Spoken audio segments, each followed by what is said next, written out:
Everyone is going to want to sleep with you right before you give birth. Oh my God. What? Yeah, my heart sank in my chest. Everybody is going to want to what? Well, everybody, Will, Jada, XX. Will, Jada, what? Everybody hit the like button. Let's get started. I'm one of the only people, well, one of the few people that has Kim Porter's memoir because it has been taken down from Amazon. And guess what? I'm one of the few people that has the book. So hit the like button, share this video, drop your city in the chat. Let me know where you at, and let's go. You heard it right. You heard it right. Everyone is going to want to sleep with you right before you give birth. Oh my God. Yeah, What? my heart sank in my chest. Everybody is going to want to what? Well, everybody, Will, Jada, XXX, Sean, I'm having your baby. He verbally waved me off. This is the kind of thing I have to do in order to continue giving you this comfortable lifestyle. I was I have to do these things in order to give you this comfortable lifestyle, which means it's a ritual. Listen again. Hit a like button, y'all. Why did Amazon take down a book? Why do you think Amazon took down a book? Because it was so incriminating. See, Diddy still has power even though he's in jail.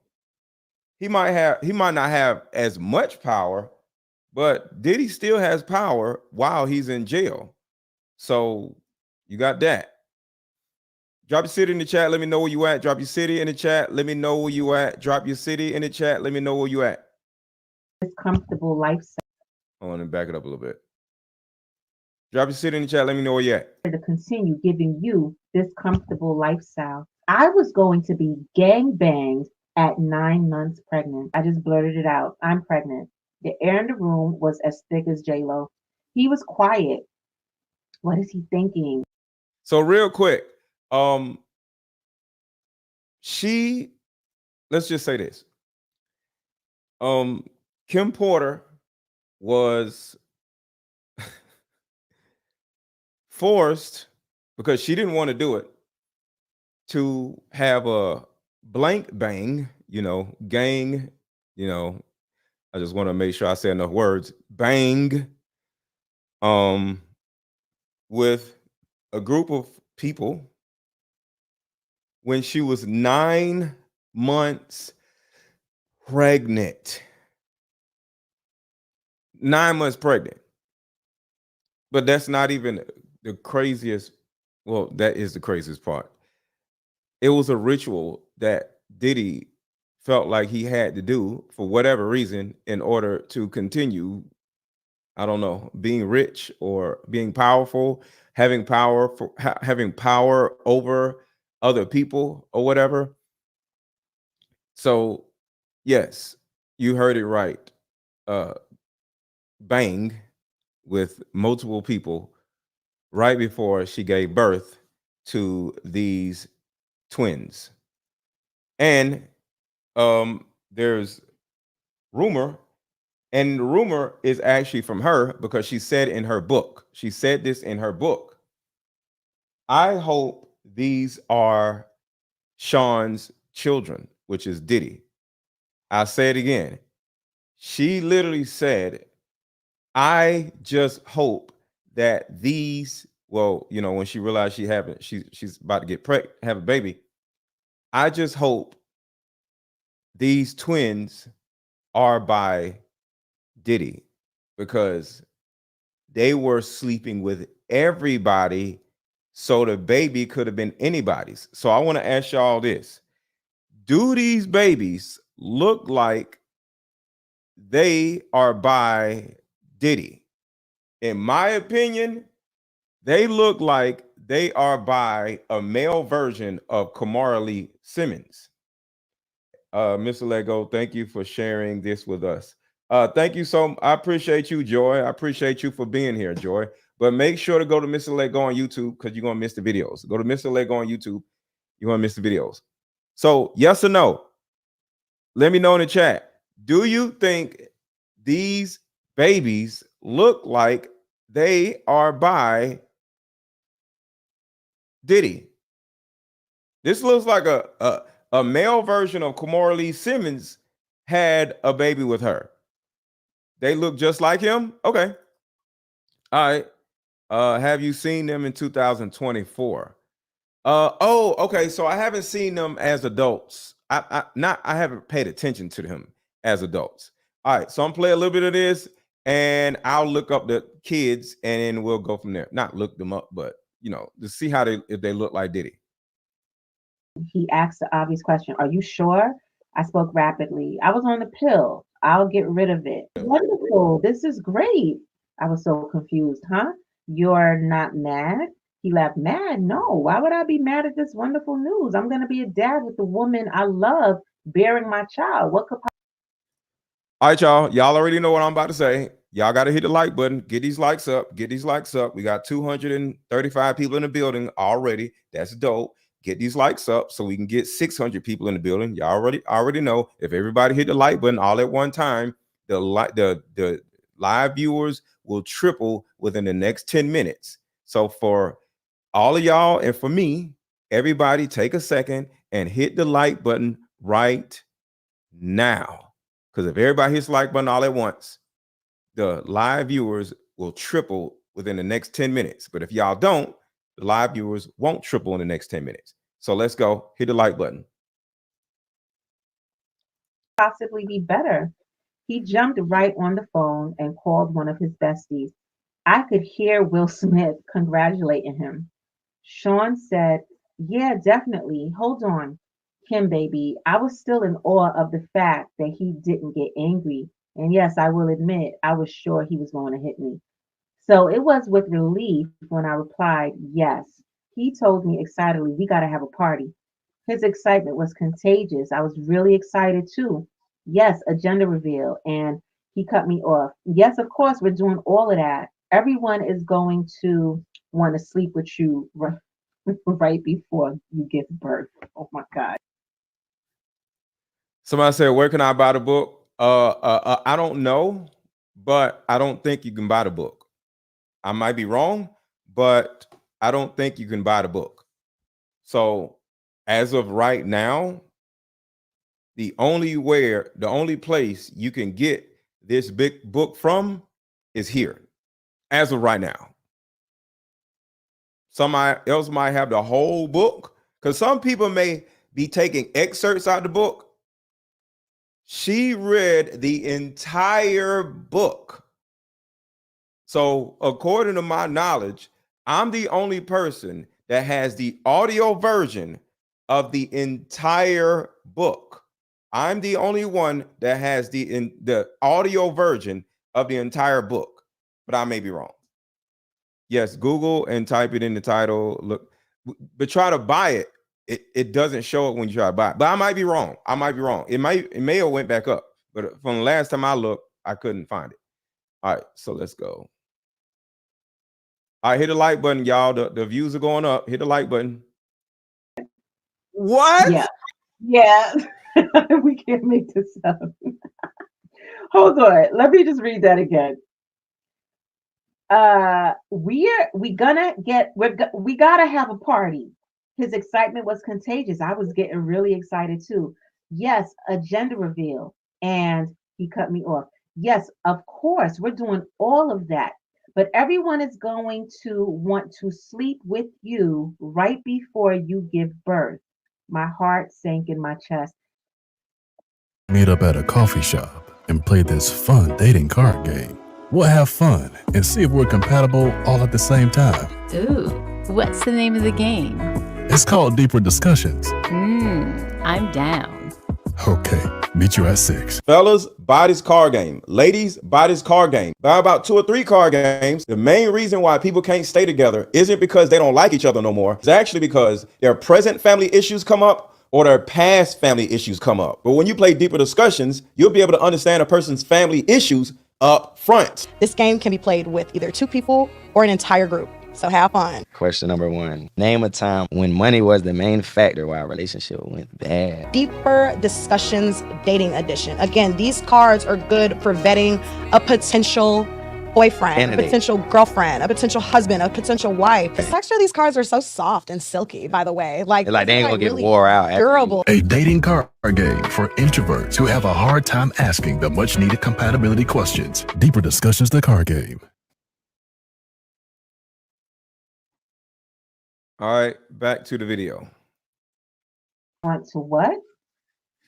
Sean went on with the same excitement. Well, everybody, you know Will, Jada, XXX. Sean, I'm having your baby. He verbally waved me off. And the XXX, according to the book, I'll say it again, according to the book, I'm not saying this. I am not saying this. But according to the book, according to Kim's words, XXX was Snoop Dogg. According to the book, I'm not saying that. It's a book. So it may be wrong, it may be a lie, I don't know. But according to the book, she said, you know, Will, Jada, and XXX, the XXX is Snoop Dogg. That's what XXX is. Excitement. Well, everybody, you know Will, Jada, XXX. That part right there. According to the book, I'm not saying this, according to the book, XXX is Snoop Dogg. Sean, I'm having your baby. He verbally waved me off. It'll be fine. I couldn't help myself. I just started crying. Sean grew quiet on the phone, then spoke low. I'll call you back. He hung up and took me by the hand. Baby, I never ask anything from you. I tried to see him through the tears streaming down my face. I couldn't believe the words coming out of his mouth. I tried to speak. Sean, he cut me off. I provide everything anyone could ever want. Do you want for anything? Sobbing, I replied, no, but he continued. This is the kind of thing I have to do in order to continue giving you this comfortable lifestyle where you live in the lap of luxury and get to be on TV shows and in movies. I know you don't want to do this, but do you want to give all of this away? A whimper is all I could manage. No. He continued softly. Then we got to do this. I said, but Sean, I don't believe in all this spiritual crazy shit. We got here because you're brilliant, not because of the sex parties. Wait, somebody said it sounds like she was pregnant with Christian. Oh, and not debate. Okay, gotcha.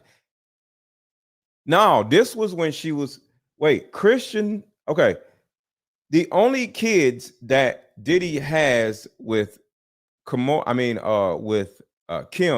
is the twins, correct?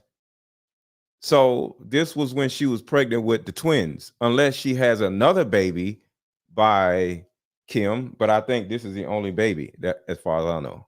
Let me know. Wait, no, she was pregnant with the twins. Yeah, she was pregnant with the twins. Okay.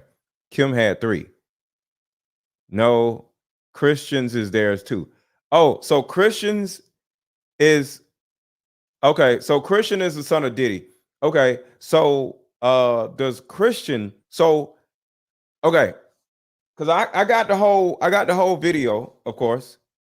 But you know, I had to make it snippets for y'all. So does Christian look like P. Diddy? I don't know. Because I think one of them looks just like Diddy, but I don't know. But she was actually worried that it wasn't his baby because they was having so much random sex with everybody. So I don't know. Okay.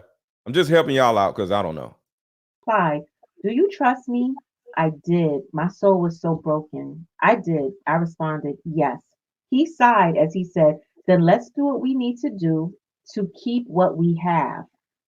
Let's do what we need to do to keep what we have. You know, we hear about these rituals or these weird things that they have to do. Like Will Smith is in this book, and part of the gang, blank, blank, blank, blank, blank, bang. I'm just trying to make sure I don't put the words together. Was Will Smith and Jada Pinkett, right? And I've always heard Will Smith say that he'll do anything to stay on top. He'll do anything to, you know, stay where he is. So if that includes doing something like this while a woman is 9 months pregnant, or letting people do the same thing to Jada while she's 9 months pregnant, according to what I'm reading, I mean, I'm hearing in this book, they feel like they have to do this. Somebody said, do you believe this mess? Hell yeah, I believe this. 1000% I believe this. Put a 1 in the chat if y'all believe this. I believe it. Because if Diddy has done so, like, you gotta understand, they did threesomes with Mary J. Blige. I got video, I mean, I got not footage, but I got more audio of how they did a threesome with her other baby daddy, which is who's Kim's other baby daddy? Actually, I'll just play it.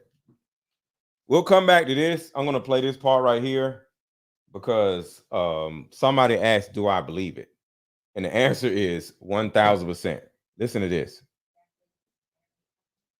That's not his mom. That's his aunt. Apparently, it's a rumor. So just y'all listen to this, and I'll be sure. Thank you. I'll be sure. So yeah, if they're having threesomes with her baby daddy and all this other mess, and Will Smith has always been this weirdo that you know has to have all the power, has to have all the best movies. Yes, I actually believe all of this. Yes, these people are super weird. So let me see. Where do they? Let's see. I think it's right here.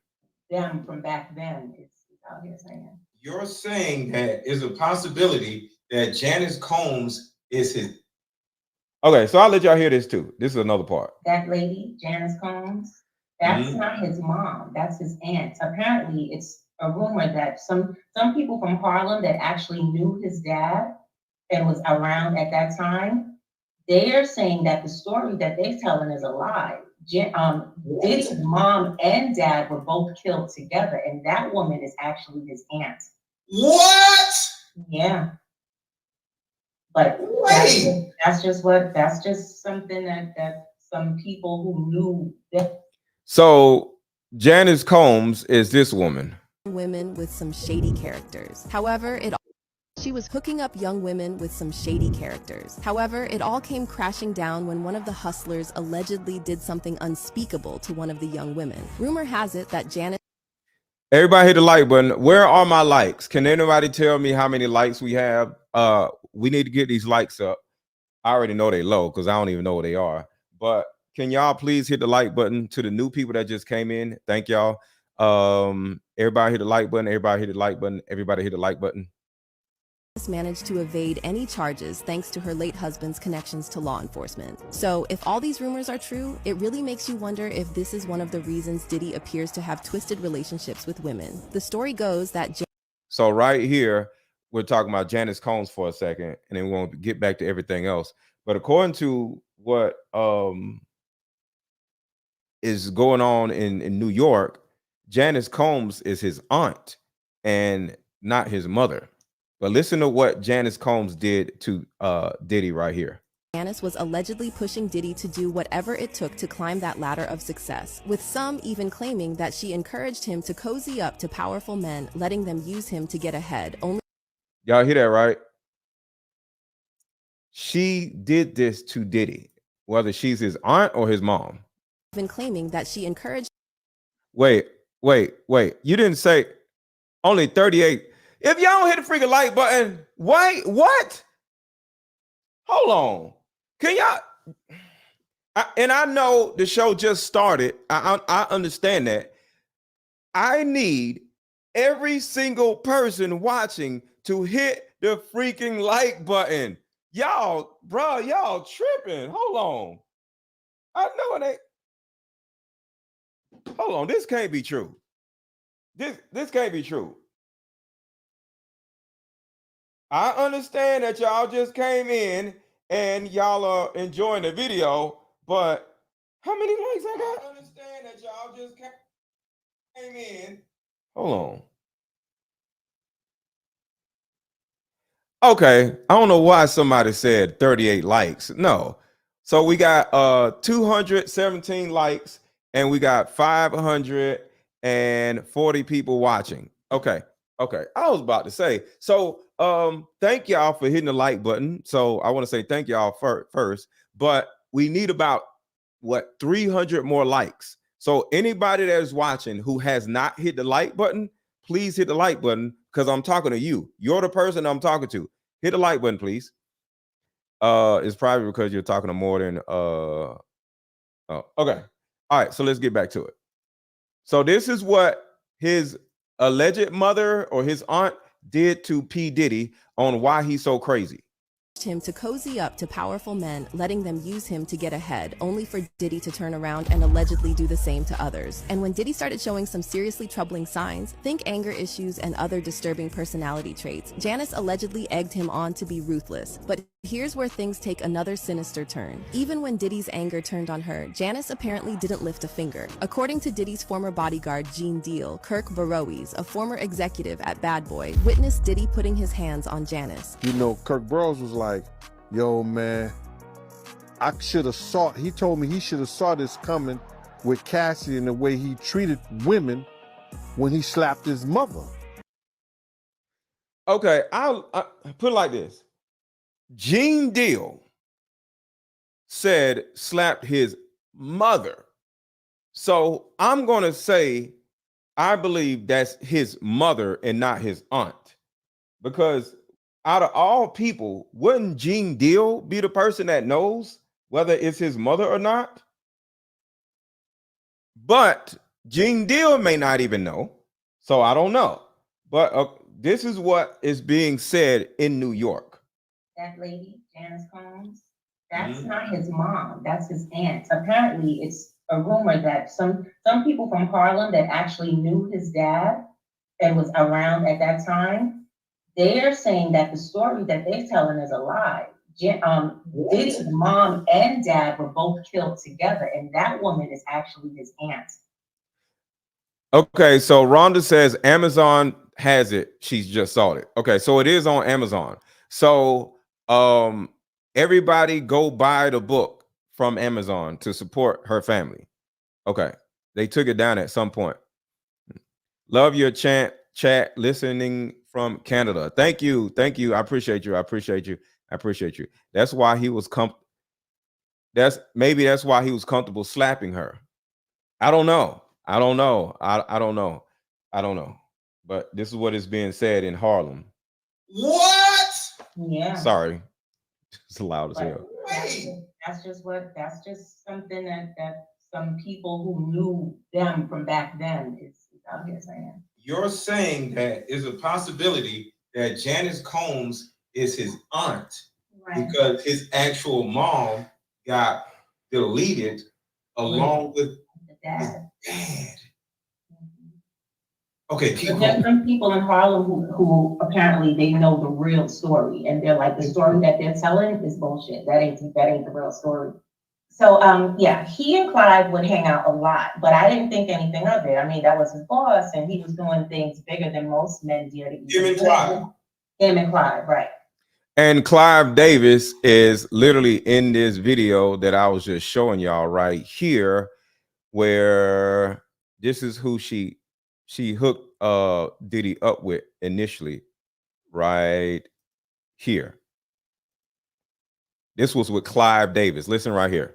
Relationships with women. The story goes that Janice was allegedly pushing Diddy to do whatever it took to climb that ladder of success, with some even claiming that she encouraged him to cozy up to powerful men, letting them use him to get ahead, only for Diddy to turn around and allegedly do the same to others. And when So that was Clive Davis right there.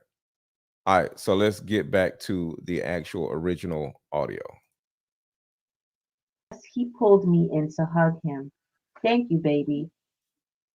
So this is the whole baby thing. Excitement.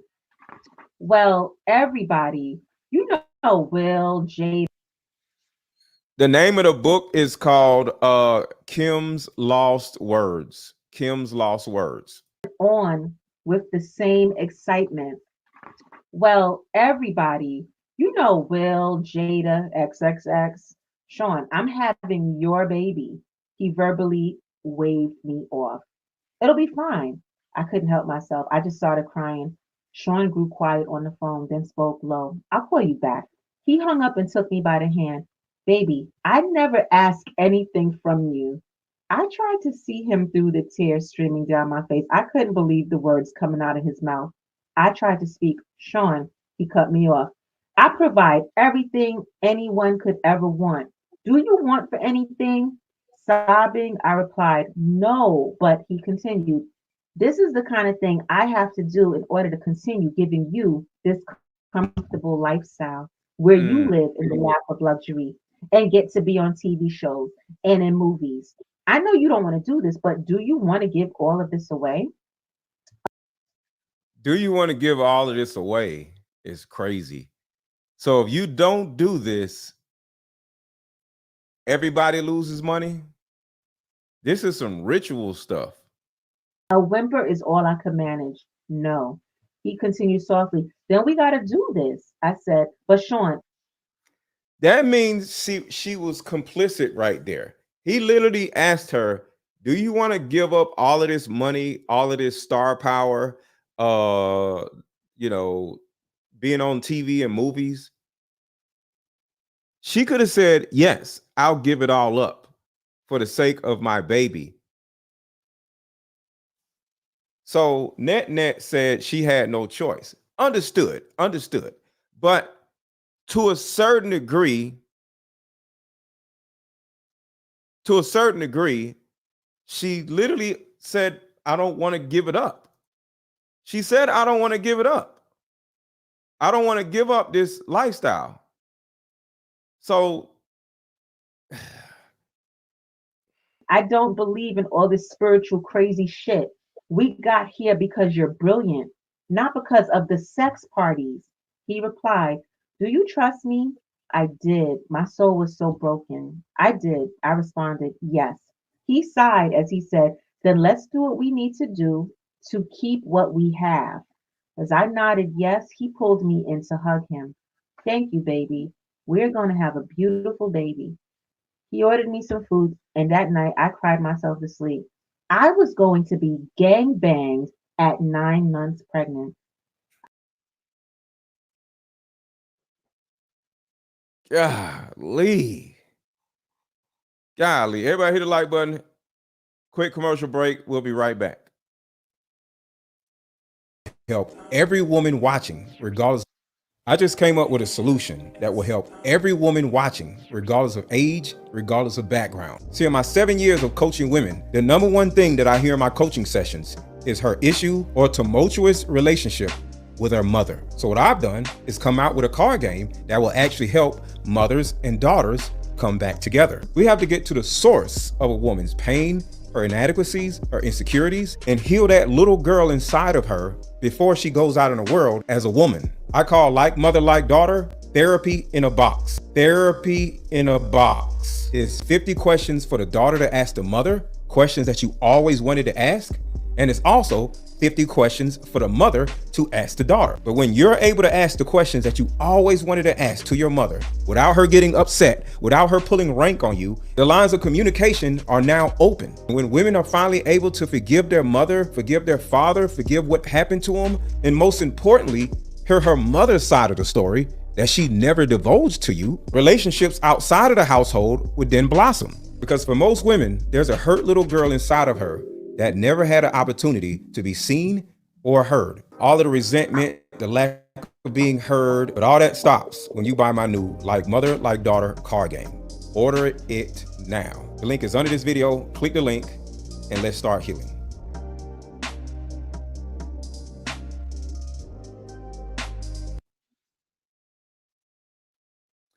All right.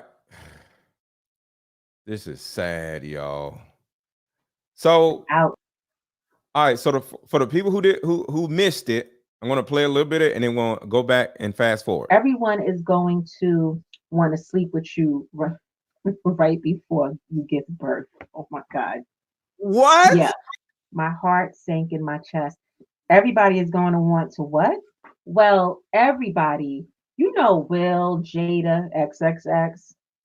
XXX, according to the book, is Snoop Dogg. According to the book. I don't want to put that on Snoop Dogg's name, but that's who XXX is in the book. Sean, I'm having your baby. He verbally waved me off. So that's kind of like where we are. And Coffee Love says, I would like this game, but my mom wouldn't play. Well, one, how do you know your mom wouldn't play? Have you ever presented a mother-daughter card game to your mother to play? Think about that. Coffee Love, let me answer this question. How do you know that your mother wouldn't play a mother-daughter card game that is specifically suited for mothers and daughters? Have you ever went to your mom and said, hey, do you want to play this mother-daughter card game? No. So we can't just turn around and say, my mother won't buy it. I mean, my mother won't play it. It never existed. It never existed until now. So buy it. Well, pre-order, because it's pre-order it and present it to your mom and see if she'll play it. And if she doesn't play it with your own daughter, because it's not just for your mother. You're a mother also, Coffee, I'm assuming. Coffee, are you a mother? Does somebody in your family have a daughter? Exactly, just try. So I'm gonna drop the link in the chat again and buy it or pre-order it. Because I promise you, just thinking that she's not going to play it and just not buying it is going to keep you in the same position you're in now. You know? Because like I said, I always say this, I can lead the horse to water, but I can't make them drink. So I can lead you to healing, the answer to all of your, childhood issues, or a better opportunity to have a relationship with your mom. But you're the one that actually has to buy the card game and present it to your mom. Because like I said, it's a fun card game. Every woman on the planet enjoys playing a fun card game, So Coffee Love says, my mother doesn't even like being asked questions about the past, about my childhood. I get it. But here's what this card game actually helps you do as a daughter of your mother. Your mother gets a chance to ask you questions. See, that's why I did it the way I did it. So you have like 52 questions to ask your mother, but your mother also has 52 questions to ask you, because I had to even the playing field. So if your mother knows that, because nobody wants to be just asked all these questions, you feel judged, you feel like you're interrogated. But if you present this card game and say, hey, Ma, you want to play this fun card game? It's called Like Mother, Like Daughter.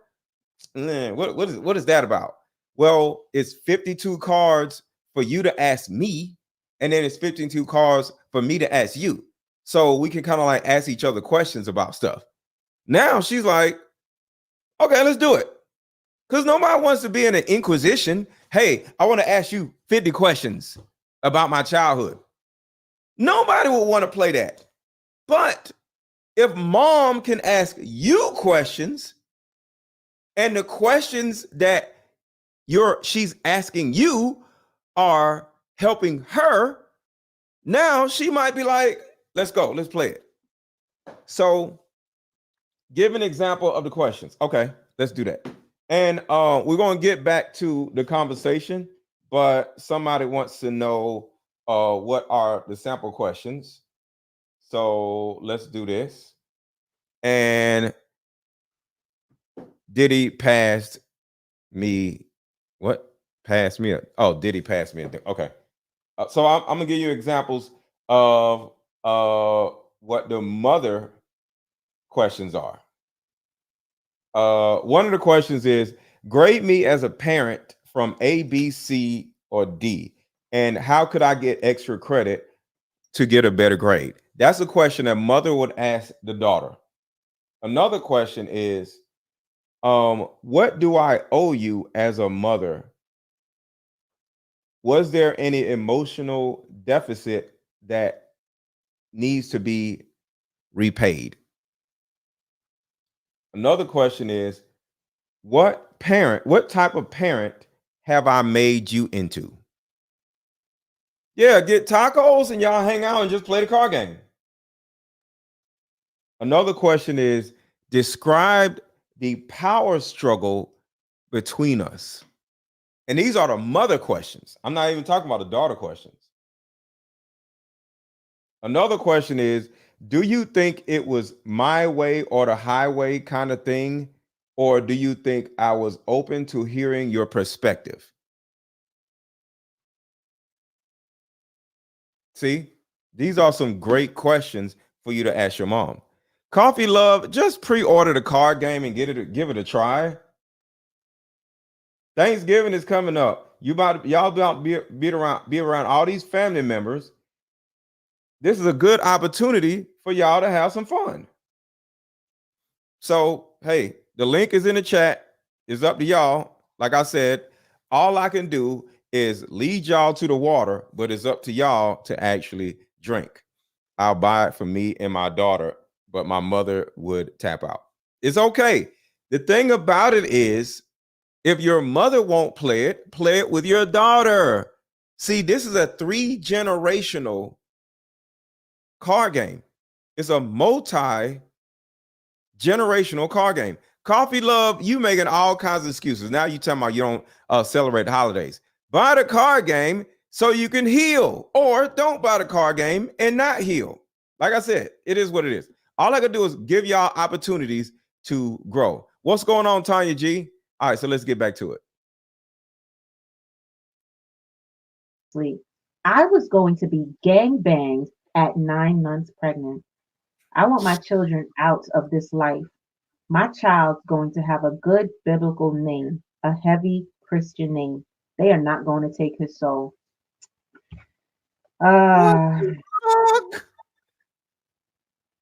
Yo, I ain't never in my life heard anything like this. I mean, I didn't know they got down like that, but she's scheduling a gangbang while she's 9 months pregnant. But did you hear what she said? She said that I'm not into. Remember earlier on in the book, she said that Diddy started getting into voodoo, right? Yeah. Okay. And then here she says, I don't believe in that. Right. Apparently, okay, everybody got to know that the industry is into the occult. Okay. Right. Yeah. Now, hit the like button, y'all. Hit the like button. Hit the like button. Hit the like button. Hit the like button. And on top of that, contribute to the channel. Drop a Cash App. Put some colors behind your words. Drop a Cash App. Put some colors behind your words. And or drop a Cash App, which is $AARON 1000 AARON 1000. Drop a super chat to put some colors behind your words, is what I mean. Drop a super chat, put some colors behind your words, or drop a Cash App, which is $AARON 1000. That's what I meant. I'm not now. The occult basically just means hidden knowledge. That's all it means. Right. So the occult teaches you about energy work. Okay. Some may call it rituals, but it's definitely spiritual energy work. And it's not necessarily a bad thing, but energy can go both ways. You can do good with energy, you can do evil with energy. But it's all to get something. So are you saying they're having this gangbang before the baby comes is a ritual? It's a ritual, right? Apparently, this is something that they do because she's like, everybody, Will, Jada, everybody's gonna do it, you know, before you have the baby.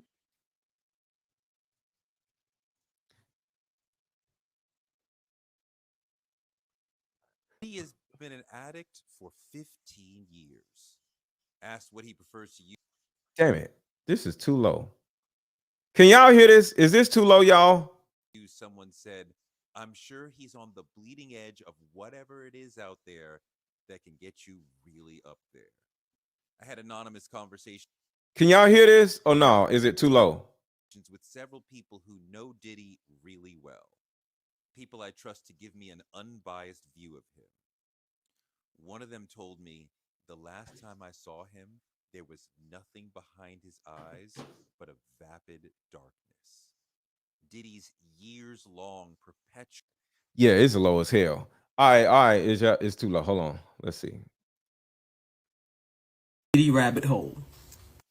All right. So I'll play that in a minute, and I'll resend it to make it louder. I can make it louder. All right. So shout out to Tabitha. I'll just pay the 200. All right. Thank you so much. Thank you for this, Mr. Aaron. I'm back again. Shout out to They Love Me. What's going on? What's going on? Shout out to Miss Yo-Yo's Closet over 50. Thank you so much for the super sticker. I appreciate y'all. So I'll bring that other video up in a second. Let's just listen to this and we'll come back.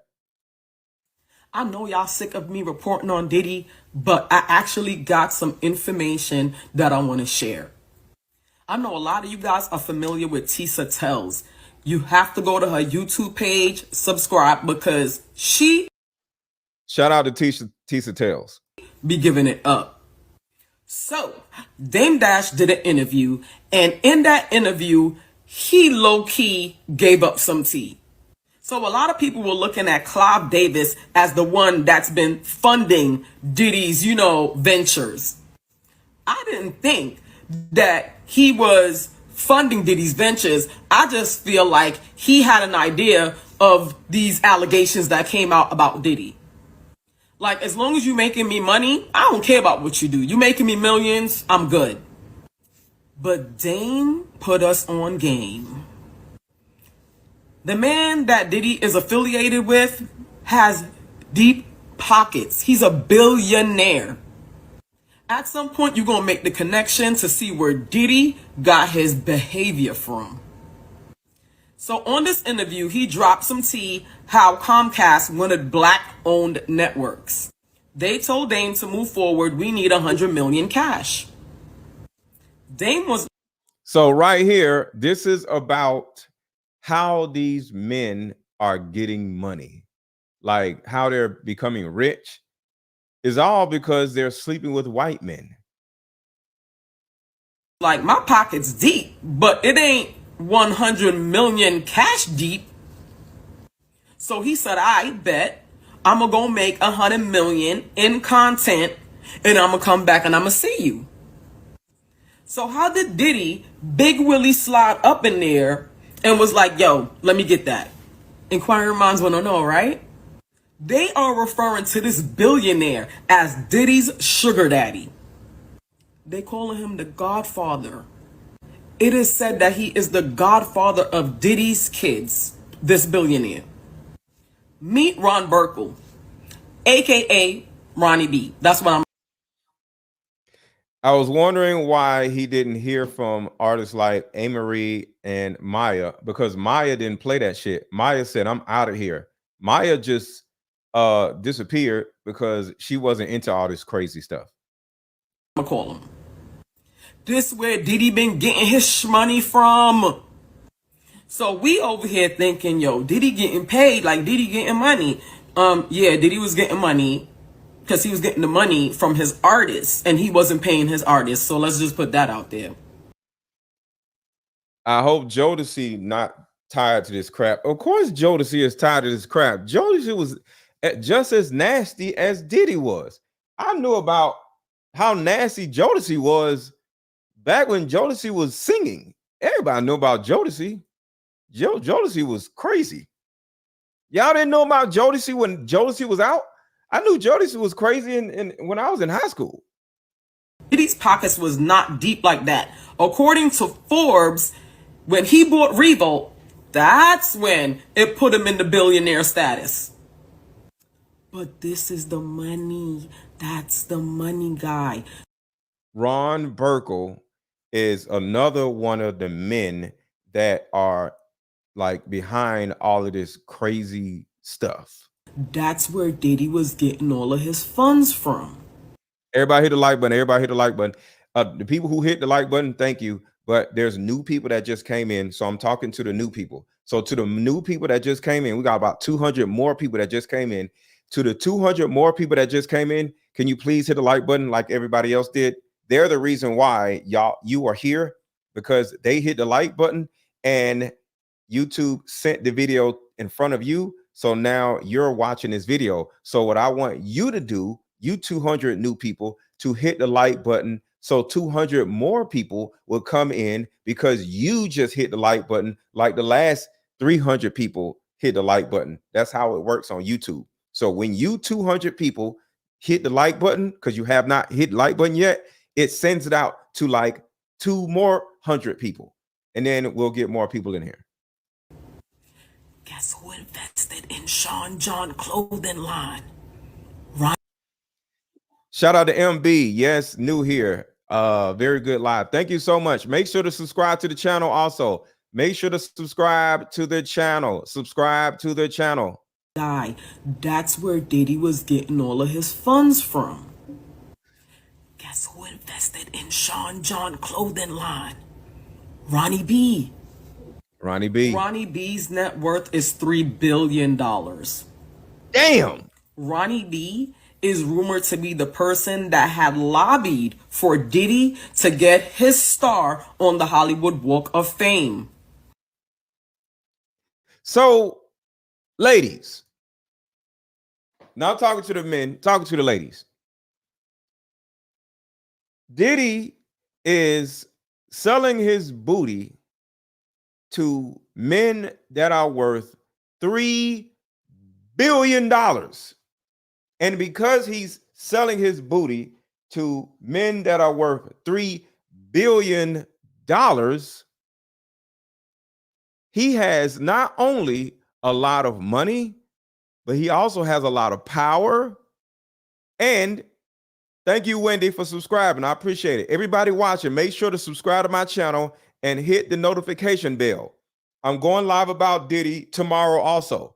I'm keeping my foot on Diddy's neck. I'm gonna say it again. I'm keeping my foot on Diddy's neck. This man is not going to bail out of nowhere. According to somebody that I talked to that has been in the feds, you can repeatedly ask to get ask for a new bail hearing over and over and over again, especially when you got money. So because of that, I'm going to stay on Diddy's neck. I'm going to stay in the algorithm shitting on P. Diddy, so his people would still not be able to get Diddy out of jail. Because if all of this Diddy stuff were to die down next week or 2 weeks from now, guess what's going to happen? The media will start changing how they see Diddy, and then they can actually go to the judge and ask for a bond hearing, because Diddy's whole name has died down. And next thing you know, he's going to get bonded out. We're not letting him bond out. I'm staying on Diddy's neck every single freaking day. We can't let this man bond out. So I need y'all support to keep this man from being bonded out. Keep this man in jail so his power can diminish. But it's going to take time for his power to diminish. So we got to keep his name, well, shitting on his name. We got to keep his name in doo-doo to keep him in jail. All right? It's a real freaking thing. So he asked for a bond hearing 2 times. He's going to ask for it next week also. So we need to be talking about the same thing next week. Exactly. He tried to offer 50 million for bail and they declined. Exactly. We got to keep our foot on his neck.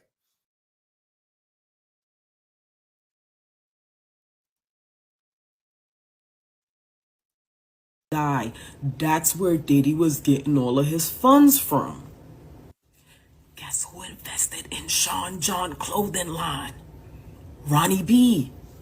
Ronnie Burkle. Ronnie B's net worth is $3 billion. Ronnie B is rumored to be the person that had lobbied for Diddy to get his star on the Hollywood Walk of Fame. And when Ronnie B helped Diddy acquire this star on the Hollywood Walk of Fame, he threw him an extravagant party. And guess where this party was at? Guess where this party was at? Follow the money, all facts. That's what we're doing. We're following the money. Diddy is at the low end of the totem pole. He is not at the top. He's at the top of the black people totem pole, but Ron Burkle, Lucian Grainge, Leor Cohen, Clive Davis are the white people that are actually on top of all of this. So real quick, as we keep going, I need everybody to spam the chat with popcorn emojis.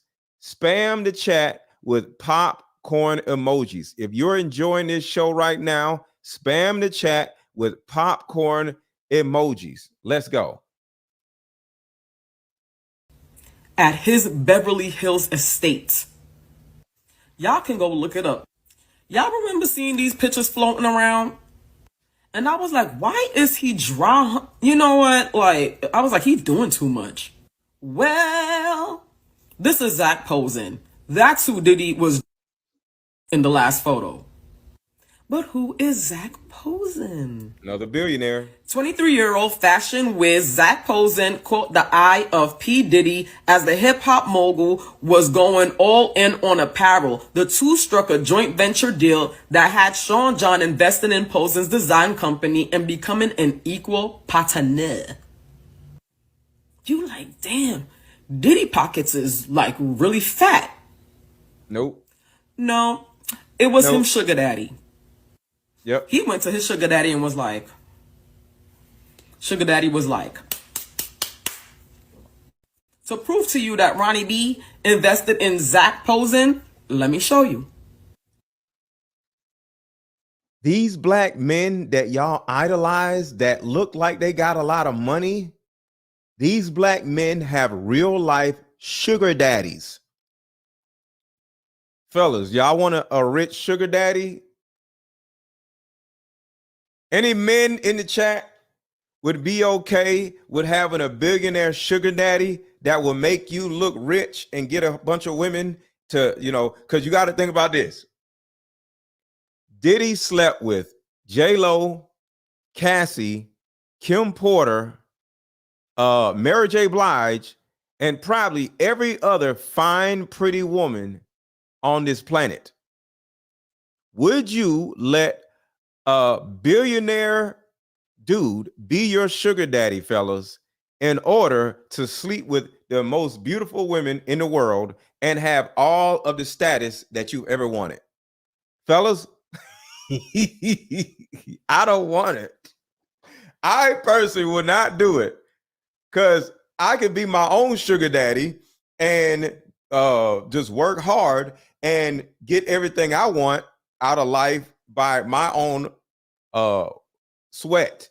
I don't need a white man sweat.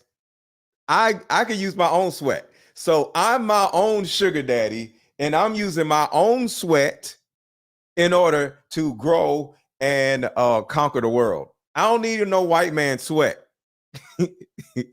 Yo, spam the lube bottles now, y'all. Spam the lube bottles in the chat now. Spam lube bottles in the chat. Shout out to the people that would actually allow a white man to be his sugar daddy. Yo, that is gross. All right. And the sad thing about it is these billionaires only want black men. They don't want women. Spam lube bottles in the chat, y'all. They don't even want women. They want black dudes. That is nuts. So whenever y'all see me rich and famous with a whole bunch of money and I'm riding around in Lambos, I got it on my own because I am not doing the sugar daddy play. I ain't doing it. So if y'all see me out here rich, it's because I finally made it with my own sweat, not a white man's sweat. I'm not doing it. I'm not doing it. Lucky. Sean John, Scoop, Gerard, Zach Posen. That's Ronnie B with Bill Clinton. So whatever P. Diddy wanted, he went to him sugar daddy, and him sugar daddy basically was splurging, backing him in the investments. Backing him. Pun intended. He was backing him. Even the New York Post posted about it. See, it's not me calling him the sugar daddy. Look, they call him a sugar daddy right there. Do y'all not see what a heavyweight this man is? Wait. They call him a sugar daddy, actually? Hold on. The investments. Even the New York Post posted about it. See, it's not me calling him the sugar daddy. Look, they... Diddy has ever... Hold on. I got to see this. Let me put my glasses on. Diddy has ever had a sugar daddy. It's Ron Burkle at a net worth of $3 billion. Burkle is a partner of the private equities and venture capital firm. It literally says Diddy has ever had a sugar daddy. It's Ron Burkle. That's crazy. For the media to say that, that's nuts. Call him a sugar daddy right there. Do y'all not see what a heavyweight this man is? So pretty much, Ronnie B is the financial backing to Diddy. But let's get into the part where we are looking at Ronnie B like this is where Diddy got his behavior from. Do you see where it says toys and it says that Ronnie B has a Boeing 757? What's up, friend? How are you? That Boeing 757 is called Air Force One. Do you guys know that Ronnie B, his name was on Epstein's private flight log? And it is said that P. Diddy's name was supposedly on that flight log. Let me give y'all some tea. The correctional facility where Epstein was being held, I have a friend that worked there because they was able to pull up some information. And that friend had confirmed to me that they saw said things. So all of your fan favorites and celebrities that was said to be on that flight log, yeah, they was on there. Bum, bum, bum. So Ronnie B was running with Epstein. All right, so we need the next group of people that just came in. I need that next group of people to hit the like button. So I'm not talking to the old people that already hit the like button. Thank you so much. I'm talking to the next group of people that just came in. We just had 200 more people to come in. So I need that 200 people who just came in. Thank y'all for watching. Make sure to hit the like button like the last group of people did. The last group of people are the reason why you're here. The last group of people hit the like button, and now YouTube pushed the video to you, and now you're watching. So the reason why you're actually here is because of the last 400 people hit the like button, because we got like 400 and some likes. So now we need you to hit the like button to get 400 more people to be brought to this live. So please hit the like button to the new people, and thank you to the old people who already hit the like button. Thank you in advance. And Diddy is running with Ronnie B. I'm going to do y'all one better. I'm going to put the link in my bio to her video. Go run. Yo, shout out to Tissa Tails. But I want to say this. When it comes to Diddy, I think I'm beating Tissa Tails. Because the information that I'm sharing with y'all, Tissa don't have. So shout out to Tissa. She cool. But from a friendly competition standpoint, I'm dragging Tissa Tails when it comes to this P. Diddy stuff. I'm just saying. Shout out to Tissa Tails. Follow Tissa Tails. She's dope.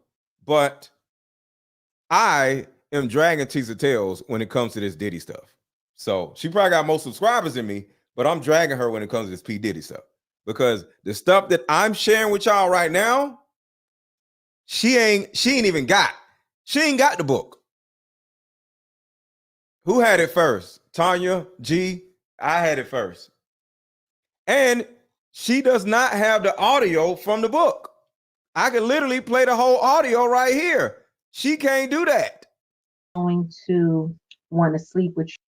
But shout out to Tissa Tails. I ain't dissing her. This is friendly competition. Everyone is going to want to sleep with you right before you give birth. Oh my God. What? Yeah. My heart sank in my chest. Everybody is going to want to what? Well, yes, Tissa is definitely on it. Shout out to Tissa Tails. She just did a live.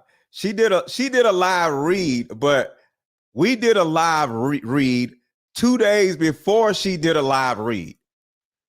So think about this. Stride 777. Yes, she did a live read, but we did a live read 2 days prior. I just want to say that. Shout out to Tissa Tails. I'm not dissing her. This is friendly competition. I love her stuff. I'm joking, but I'm dragging her when it comes to this Diddy stuff. I just want to say that. Drop lube emojis in the chat.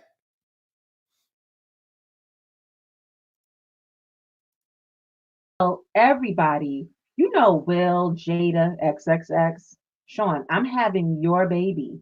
He verbally waved me off.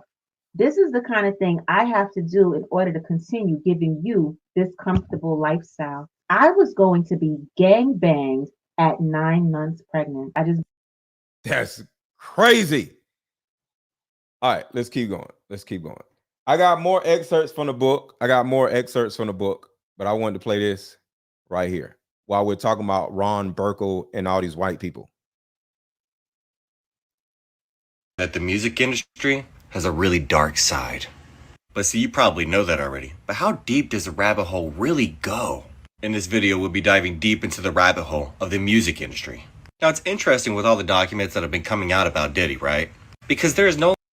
Tissa Tails told us about Ron Burkle a year ago. Oh, shit. Well, shout out to Tissa then. She got me on that then.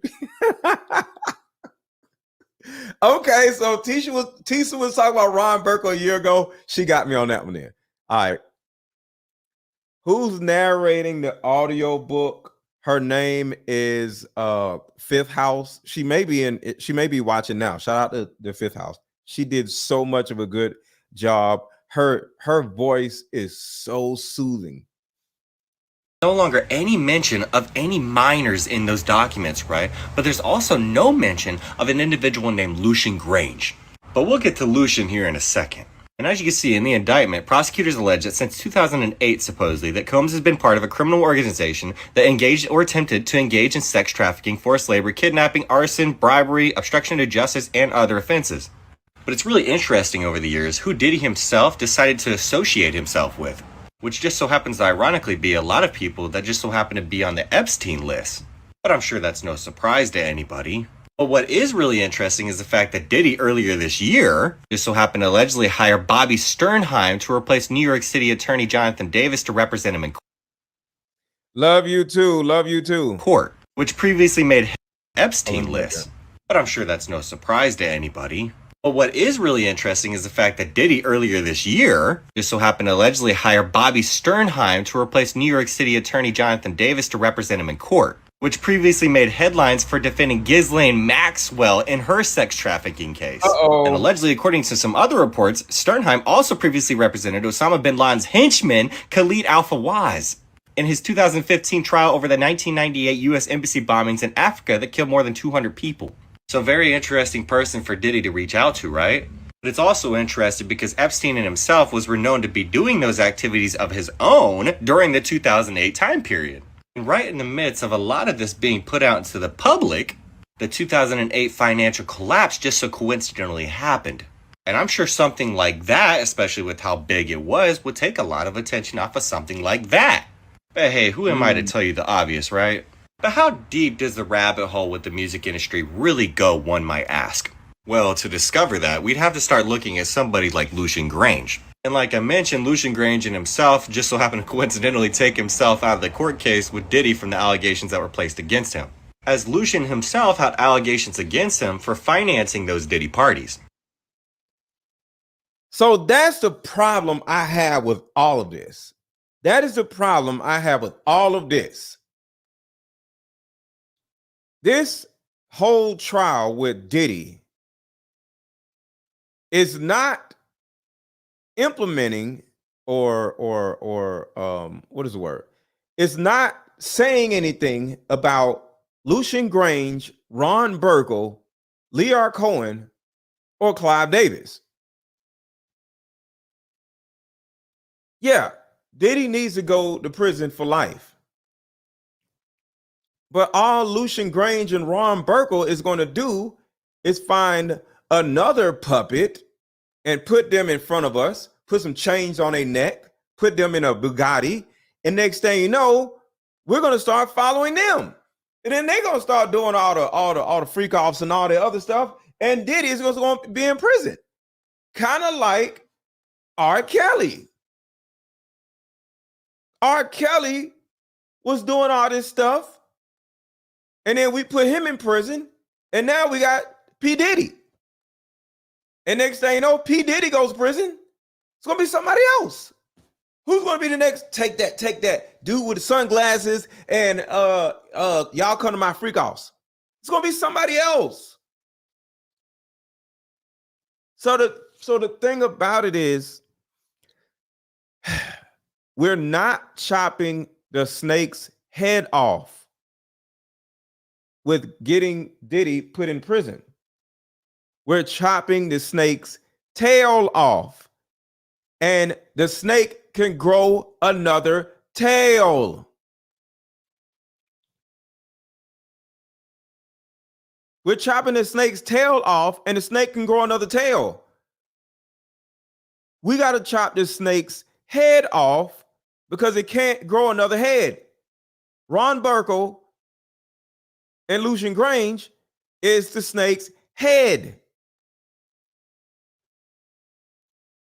So we're really, to a certain degree, because getting rid of Diddy or put him in prison is a good thing, but to a certain degree, we're just chasing our own tails by putting people like Diddy and R. Kelly away, because all they're going to do is fund another black dude and put him in front of us.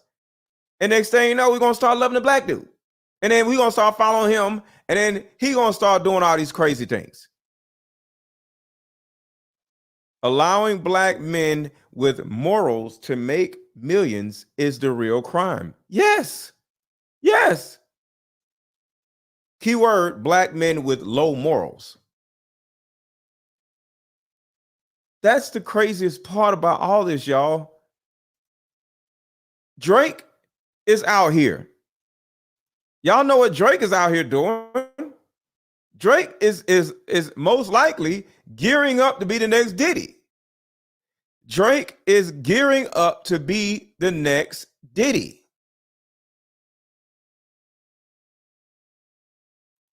Look what Drake out here doing.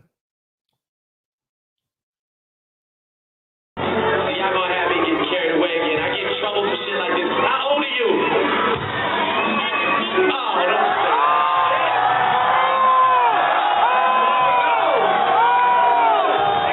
don't I can't go to jail yet, man. 17? Why do you look like that? You thick. Look at all this. This little 17-year-old girl looks like a 17-year-old girl. And he's like, why you look like that? You so thick. You're not, she's not thick. Look at this girl. She looks like a 17-year-old girl. Why are you calling her thick? Look at all this. Yo, Drake, the only way you can win this battle at this particular point is to say Kendrick hit you. Is this said about you? Man, this is nuts. Let's keep going. It's bullshit. But is it? Because if you look into a lot of history with Diddy, well, to discover that, we'd have to start looking at somebody like Lucian Grainge. And like I mentioned, Lucian Grainge and himself just so happened to coincidentally take himself out of the court case with Diddy from the allegations that were placed against him. As Lucian himself had allegations against him for financing those Diddy parties, saying that basically it's bullshit. But is it? Because if you look into a lot of history with Diddy and Lucian Grainge, there's a lot of it. And just like Taylor and P. Diddy back in 2009, Lucian Grainge and P. Diddy himself were pretty close in 2009. So how do you not know that one of your top performing artists under your label aren't performing these acts? I'm sure it's something that's just really easy to miss, right? But you know what's interesting? Because Taylor Swift and herself was renowned to be at a lot of these parties. And God, when you just so happen to look into who Taylor Swift's father is, it all starts to make a lot of sense. See, I've done a video on Scott Kingsley Swift, right? And he's a very interesting individual. Especially considering the fact that he just so happened to be a financial advisor for Merrill Lynch. And Scott Swift and himself was renowned to be pretty good friends with somebody named John Thane. And see, Mr. John Alexander Thane was an American financial executive and investment banker. And he was president and co-COO of Goldman Sachs, but also the CEO of the New York Stock Exchange. And Thane then became the last chairman and CEO of Merrill Lynch & Co. before its merger with Bank of America. The history of Bank of America is really interesting, by the way. But that's something we'll touch upon in another video. Now, it's interesting because John Thane was the CEO of the New York Stock Exchange during the 2008 financial collapse.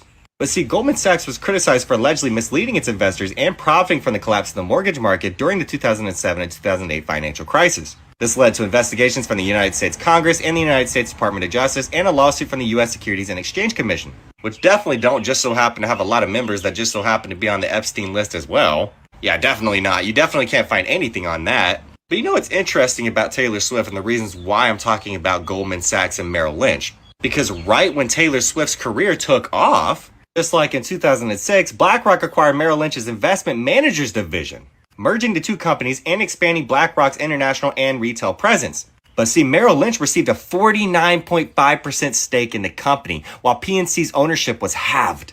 49.5% of BlackRock, but yet none of Merrill Lynch's associates are on BlackRock's board of directors.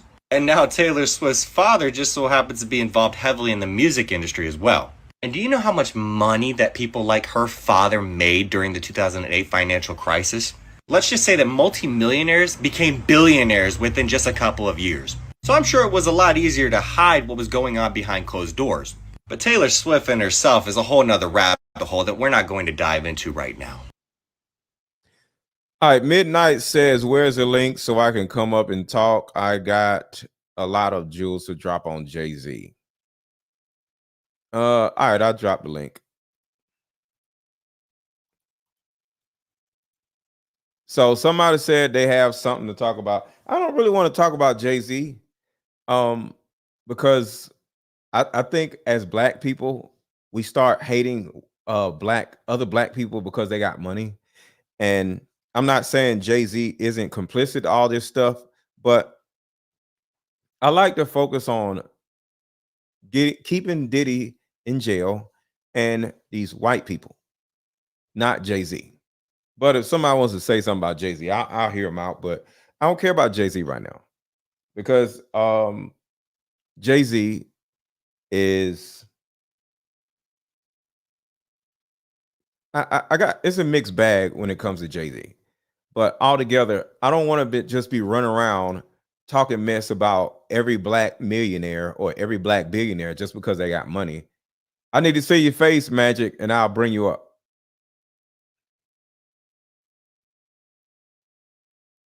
All right. Hey. You there? Hello? I'm here. Yeah, I'm here. Hey, how are you? I'm good. How's it going? I'm good. I'm good. I'm good. You said you have some information, even though I'm not that interested in Jay-Z stuff, but I'll hear you out. Because like I said, I don't want to be one of these people who are just running around trying to take down every black person that got money. Just because Jay-Z, you next. Ooh, I'm not one of those people because at the end of the day, Jay-Z being guilty, yeah. But right now, we're focusing on Diddy because we have so much proof that Diddy murked all these people and including his kid's mom. We need to focus on that one person, keep him in jail because right now he's just in pretrial. We need to make sure we stay on his neck and make sure once he gets tried in 2 years, then we go worry about somebody else. But go ahead. Okay, just to drop a little bit of jewels, because they're all connected. I mean, I remember back in 1997, I was at a concert with a best friend. We ended up going to the Omni Hotel that night. They had an after party. A lot of people was there. Junior Mafia was there. Puffy was there. Jay-Z was there. All of them are all interconnected. So it's all going to be like London Bridge is falling down. They're all going to go down. But what I'm saying is that what I personally witnessed was young girls in a room. Wait. I just want to make sure. Make sure not to say anything that will get me banned by YouTube. I just want to make sure. Okay. Yeah. Okay. Yeah.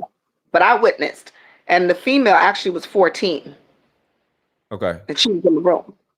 And I was in the room because I was in the room with other friends. We met up at the Omni, and there was so many parties going on at night on the floor itself, in and out of rooms. We saw Little Kim, we saw Junior Mafia. They were going in and out of rooms, and I just saw a lot of stuff that night. So I take it back, and I'm looking down, I'm looking back, and I'm saying to myself, they're all connected. Puffy's not the only one. Yeah, he's going down now. He's in the spotlight, but definitely Jay-Z is next. Okay. Okay, just a question. How do you know another girl is a certain age? Not saying she isn't 14 or whatever, I don't know, but if you're just in a room full of women, how do you know that girl over there is 14? Because they asked her age, and they said, "Oh," they asked her. They were like, "How old are you? You look so young."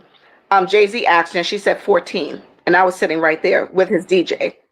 And Foxy was coming in and out the bathroom, fixing herself or doing makeup, whatever the case. But there was a lot of people in that room, and I heard the conversation. And Jay-Z also was saying that he was about to start his record label. He's about to start his record label on Rockefeller Records. His DJ was in there. One of my girlfriends, she was a rapper, so that's why we were in those circles. So that's what I heard, and that's what I saw. And then I was actually in a movie with Puffy. We were in the movie together, Carlito's Way, Rise to Power. So I saw him on set. He spoke to me on set. I saw him at VH1 MTV. Years ago, I was into things too, into entertainment arena. So, but what I'm saying is that now looking back, I'm glad that I got out when I did, and I didn't go that far in because I saw a lot of stuff on set. I saw a lot of, people bringing out things. Hey, you want to try this? And it's like, whoa. At the time, I'm like, no, I'm only like 20, 21, 22. It's like, oh no, I'm not going to get into that stuff like that. But what Yeah. I'm saying is that they're all connected. Okay. How many years ago was this? You think This was back in 1997. That was it was the last Biggie tour in Albany, and it was at it was called back then the Knickerbocker Arena, and the Omni Hotel is directly like 3 blocks from the Knickerbocker Arena, which is like Madison Square Garden but in Albany. Okay. So I don't think Jay-Z is ever going to go down because one, that was 20 years ago. That's the first thing. And two, Diddy, I mean, he's not Diddy. Jay-Z probably did some crazy things or whatever, but not to the level of Diddy. Diddy is out of control. So Diddy has to go to prison because he can't be controlled. I think Diddy was given up by white folks and was like, all right, we gotta get him out of here. He's acting a fool.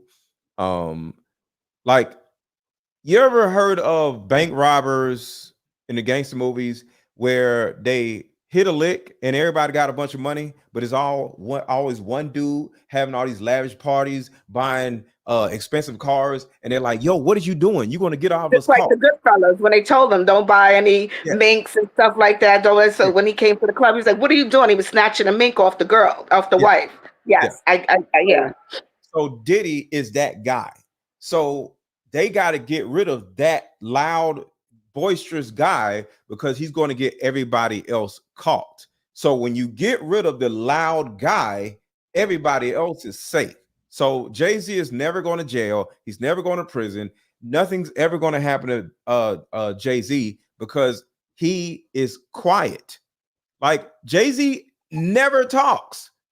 Like, he talks like what, once a year. He doesn't even have an Instagram page. So Jay-Z ain't going nowhere because he's quiet. So Jay-Z's never going to jail for nothing. I just want to say that. Never, because he's quiet. All right, we'll see. So, you know, I understand Jay-Z did this or allegedly did that. I get it. And he's a terrible person probably also. I get it. Is in Kim Porter's book. But all I'm saying is it's not about taking down every person. It's about taking down the loud people, because the loud people are actually bringing new people in. Jay-Z ain't bringing new people in. Jay-Z don't retire from music and he's on this Super Bowl stuff or whatever. So whether he's in something or not, we're never going to know because he's one, quiet, and he's retired. So I ain't worrying about Jay-Z. I'm worrying about the people that are bringing new people in. See, the reason why I care about this so much is because Diddy is affecting newcomers into the rap game. Young boys, young girls. We got he's the gatekeeper. He's the gatekeeper, basically. So no one can get in. Right. So even though Jay-Z is over Rock Nation, so he still has his hands in certain things. But in my opinion, Diddy is 1,000 times worse than Jay-Z. So that's the reason why we got to get Diddy out of here. And then, like I said, once Diddy is in prison, now we can work on the next person. But we can't be running around like you can't kill. Well, you can't catch 2 rabbits at one time. I like that analogy, but I got a feeling that they're gonna probably try to Epstein Diddy. I got a feeling.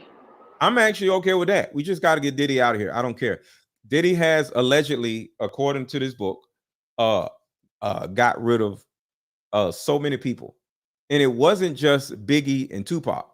Diddy allegedly got rid of Biggie and Tupac. I have the proof. Well, in the book. So he got rid of Diddy and Tupac, and he got rid of allegedly Kim Porter. And he allegedly got rid of men that Kim Porter was dating throughout the years when she left Diddy. Every time she had a boyfriend, he ended up dying. So people like that gotta go. So if he actually, yanks himself out of here, I'm okay with that. Get him out of here. I don't care. I almost hate Diddy for what he did to my own childhood by taking away all these people in hip hop. Like everybody in hip hop is either dead or broke that connected themselves to Diddy. Whether You're it's right. Danny Kane, whether it's Total, whether it's 702, Right, everybody. Yeah, Mary J. Blige, Rob. Black Yeah. Rob. So Yeah. it's like we got to get him out of here. And if he gets himself out of here, who cares? I don't care. You know? So that's my point on Diddy. I don't care about Jay-Z because I am not a person who's just going to witch hunt every person that got some money. Because in all honesty, I don't think you can become a billionaire without screwing people over. Facts. You know, if I become a billionaire, it's because I screwed a whole bunch of people over and I'm actually a terrible person. Just being real. Black people cannot become billionaires without being terrible people. See, the person I would like to go after next is Oprah, not Jay-Z. That's a whole nother entity. Because Oprah has those girls' schools and she's allegedly funneling them to people like Diddy. So I want Oprah. I don't want Jay-Z. Pause. So I don't care nothing about no damn Jay-Z. Because Oprah is still in the limelight. Oprah just interviewed Kamala Harris. Oprah, her face is still out there. So let's get rid of the loud, disgusting people, not the quiet, disgusting people. Jay-Z ain't bothering nobody. Oprah is still out here. She's pushing Kamala Harris. So no, we got to get rid of Oprah next. Forget Jay-Z. Yeah, you're right. All right, brother. Thanks for having me. Nasty person. All right. Thanks for having me. I got it. Well, thank you for pulling up. I appreciate you so much, Magic. Okay. Thanks for having me. Bye. All right. Let me show y'all something about Oprah. And of course, all of this is hearsay. I don't know because I'm just me. So I don't know. But I want y'all to hear this. Actually, like every time I walk past his house, and obviously the Playboy Mansion's right there. And this is about Oprah. So if y'all seen this already, I understand. But this is about Oprah. Listen to this. We know about the tunnels that connect. Tunnels that were 80s were discovered. The newly discovered money logo on the plywood wall. The second time I met Oprah was at the Playboy Mansion. There's tunnels under the Playboy Mansion that lead to celebrities' homes. Oprah was the newly discovered tunnel plans. Check out the bunny logo on the plywood wall. The second time I met Oprah was at the Playboy Mansion. There's tunnels under the Playboy Mansion. See what I'm saying? Yes, Oprah and Ellen, get them two out of here. Get them. Well, Ellen retired, so Ellen is quiet. So no, get rid of Oprah. Oprah is next. Oprah has been disgusting for decades. Hugh Hefner is dead. So no, let's get Oprah out of here next. All right, so let's keep going. Let's go back to the old. This video we was talking about. I want you to know that there's a lot of people in the music industry that definitely know about what was going on. You feel me? Oh yeah, everybody, just want to give y'all an update. Make sure to hit the like button. Everybody hit the like button. To the people who have not already hit the like button, please. Hit the like button, please. Let's have a like party real quick. Everybody, we're going to have a like button real quick. Like party real quick. We'll be right back in 45 seconds. How about we meet up at a coffee shop and play this fun dating card game? We'll have fun and see if we're compatible all at the same time. Ooh, what's the name of the game? It's called Deeper Discussions. I'm down. Okay, meet you at 6. Fellas, buy this card game. Ladies, buy this card game. Buy about 2 or 3 card games. The main reason why people can't stay together isn't because they don't like each other no more. It's actually because their present family issues come up or their past family issues come up. But when you play Deeper Discussions, you'll be able to understand a person's family issues up front. This game can be played with either 2 people or an entire group. So have fun. Question number 1. Name a time when money was the main factor why a relationship went bad. Deeper discussions, dating edition. Again, these cards are good for vetting a potential boyfriend, Candidate. a potential girlfriend, a potential husband, a potential wife. The texture of these cards are so soft and silky, by the way. Like They ain't gonna get really wore out. durable. A dating card game for introverts who have a hard time asking the much needed compatibility questions. Deeper discussions, the card game. All right, where's the video? All right, we're back. And with Taylor Swift, well, let's just say a plant can easily be watered. If you know, you know. And when it comes to money, anybody can be consumed by the industry. And it's funny because people like P. Diddy were those exact individuals. What, you think P. Diddy made all of his money from music? And if you don't think by now that Diddy was the Epstein of the music industry, then you're truly choosing to be delusional. But see, just like Epstein, there's always figures of higher authority. There's always going to be the puppets that are truly pulling the strings, right? And I'm not going to confirm whether or not Lucian is one of those individuals, but I'm pretty sure it's obvious to figure out for yourself. Now see, Lucian himself, right, he grew up in a what family in North London? And I'm sure that's to no surprise. And see, in 2008 as well, ironically, Grainge received the Music Industry Trust Award, which recognizes the world's most successful music executives. And he was also knighted in the 2016 birthday honors for services to British business and inward investment. And in 2016 as well, he was inaugurated to appointment to the Order of the British Empire and Knight Bachelor. So of course, knighted by the Queen, I'm sure that's no surprise. If you don't know of the controversial history of the Queen of England herself, then you really need to get in touch with reality. Because that in itself is a very deep rabbit hole to dive into. And if anybody would like me to do that in the future, I gladly will. But see, Lucian in himself is also just taking a step up that ladder. And once you continue to go up that ladder, there's no coming back down. Especially not when you just so happen to get to individuals like Leor Cohen. Gotta love that hand sign right there, right? See, this Leor Cohen right here, which just so happens to be ironically standing right next to Diddy. Now see, Leor Cohen and Lucian Grainge in real life are pretty damn good friends. Primarily because UMG, aka Universal Music, which Lucian Grainge just so happens to be the CEO of, is a big partner of YouTube and YouTube Music. And Leor Cohen is obviously the global head of music at Google and YouTube. Y'all hear that, right? Leor Cohen left the music business, and now he's over here trying to make us argue and fight with each other. Y'all want to know why the red pill cornballs became so big? Because of Leor Cohen. He's over here pulling strings like a puppet over on YouTube. So do know it's eventually all connected, okay? But see, Cohen joined Google at the end of 2016, right? And he previously acted as CEO of 300 Entertainment, which he co-founded. Which definitely, wink wink, isn't directly connected to the Queen or anything. We'll do another video on that eventually. But as of right now, I want to primarily talk about Leor Cohen, okay?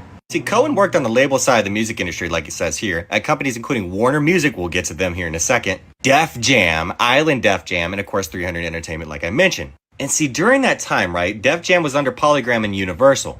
During Cohen's time at Def Jam, right, he worked with a brand new roster of successful rappers like Redman, Method Man, Jay-Z, we'll get to that eventually in another video, DMX, Ja Rule. I actually don't know who this, wait, actually, I found the guy. I'm going to tell y'all who this guy is in a minute. I just remember I found him, hold on. And Ludacris himself. Cohen also oversaw custom label deals with Rockefeller Records, Murder Inc., Disturbing the Peace, and others. But in 1998, when he just so happened to leave Def Jam, right, Polygram was purchased by Seagram and merged into Universal. And see, during that time, a special little somebody had a pretty good relationship. But see, Leor Cohen himself during his time in the music industry was the victim of a lot of allegations as well, including a couple from John Homston, a retired CIA agent, which a couple of years ago admitted on national Russian television, allegedly saying that the CIA was supposedly behind the creation of the 1980s hip-hop scene and financed major hip-hop acts including NWA and other acts as well, stating that allegedly the government at the time spent big money, serious money on this covert operation destined to further division and corrupt the American youth to nihilist anti-establishment and anti-American ideologies. Also saying that allegedly famous hip-hop songs of the legendary hip-hop outfit NWA were even scripted by a team of psychologists and war propagandists of the CIA. Mentioning these lyrics right here and saying that other nihilist and anti-establishment lyrics were intended to unleash a wave of cynicism towards authorities, allegedly promote the use of heavy drugs, and induce the youth of revolutionary counter-establishment ideas. With the retired CIA agent also allegedly claiming that the social engineering maneuver was extremely successful. Also stating that allegedly their mission was to use teenage angst to their advantage and turn Generation X into a decadent, pro-drug, and anti-establishment culture that would supposedly create uprisings and further division within society. Also saying that they allegedly infiltrated mainstream radio to promote their music and reach millions of people every day. But here's the thing, right? That retired CIA agent, John Holmstein, claimed that Leor Cohen, commonly known as the tall Israeli who runs hip-hop, was allegedly a CIA asset. And it's really interesting because you know how I mentioned that Leor Cohen just so happened to be the CEO of Time Warner? Well, allegedly some of the biggest names in the music industry are in cahoots with private prison owners. And you can read this part right here if you want to, but in 2021, CoreCivic, formerly known as Corrections Corporation of America, the biggest name in the private prisons industry, contacted 48 states allegedly offering to buy their prisons. But see, there was allegedly one requirement of eligibility for the deal. In quotations, an assurance by the agency partner that the agency has sufficient inmate population to maintain a 90% occupancy rate over the term of the contract. And in the year 2012, a mere 232 media executives in the US were responsible for controlling all avenues necessary to manufacture any celebrity and spark any trend. Time Warner, as the owner of Warner Brothers Records, can not only sign an artist, but since they are also the owners of... Here, Mr. Lucian Grainge, the reason why able magazines by next week. Hold on. He's moving way too fast. I hope I need y'all to catch what he just said. Eligible.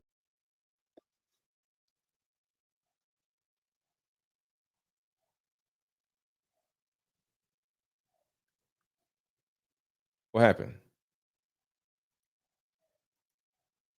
Hold on, y'all. I don't know what happened.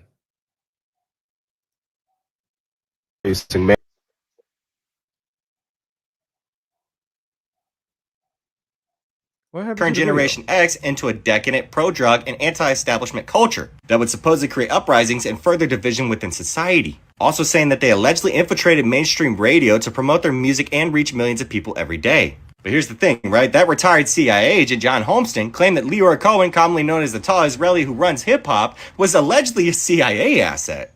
And it's really interesting because you know how I mentioned that Leor Cohen just so happened to be the CEO of Time Warner? Well, allegedly some of the biggest names in the music industry are in cahoots with private prison owners. The biggest names of the music industry are in cahoots with the private prison owners. You can read this part right here if you want to, but in 2021, CoreCivic, formerly known as Corrections Corporation of America, Corrections Corporations of America is over the prisons.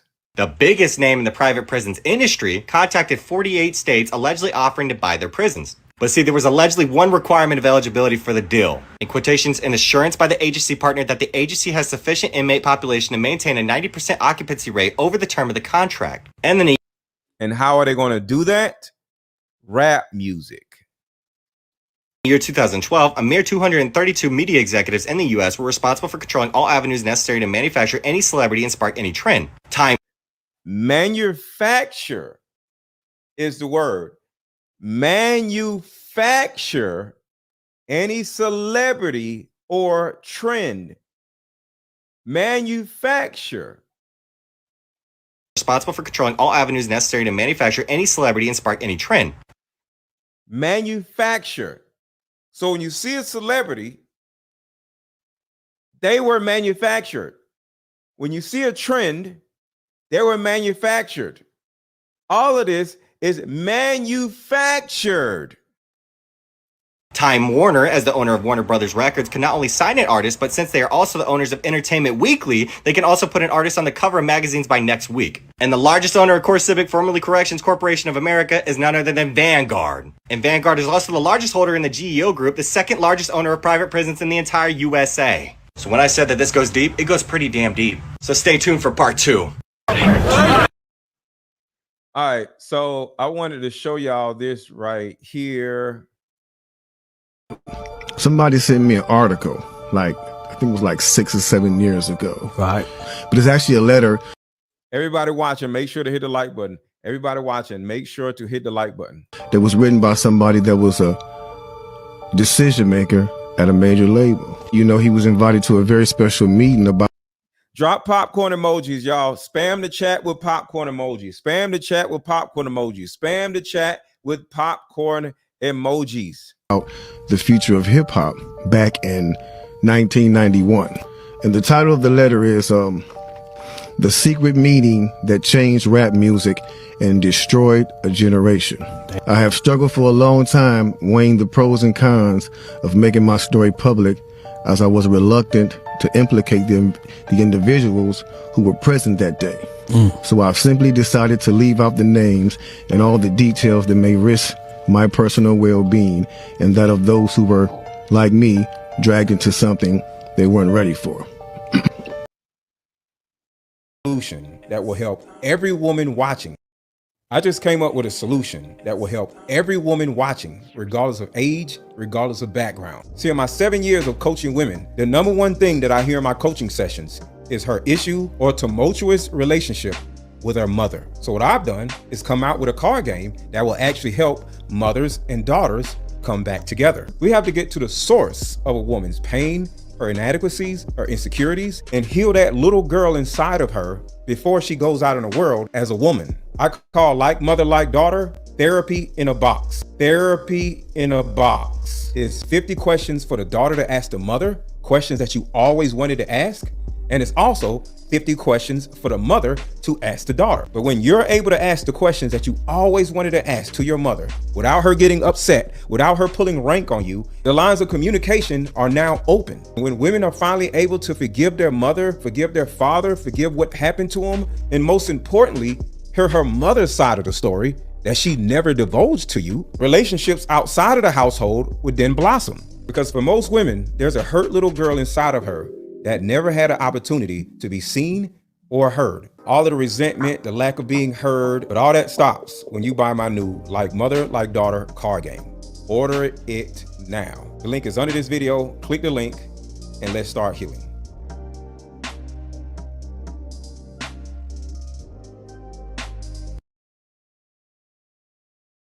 You know what I'm saying? What they gonna do? They after us, not just playing. Look, that black van. So I was invited to attend a closed-door meeting with a small group of business insiders to discuss rap music's new direction. Little did I know we would be asked to participate in one of the most unethical and destructive business practices ever seen. Okay. The meeting was held at a private residence on the outskirts of Los Angeles. I remember about 25 to 30 people were there, most of them familiar faces. Among the attendees was a small group of unfamiliar faces who stayed to themselves and made no attempt to socialize beyond their circle.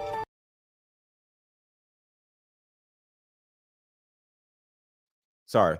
Make sure to subscribe to my channel. A lot of y'all have not subscribed to my channel. So I need everybody who has not subscribed to my channel, hit the subscribe button and hit the notification bell and put it on all. Hit the subscribe button right now. Everybody right now, hit the subscribe button. I don't want to put it on subscribers only. So make sure to hit the subscribe button, y'all.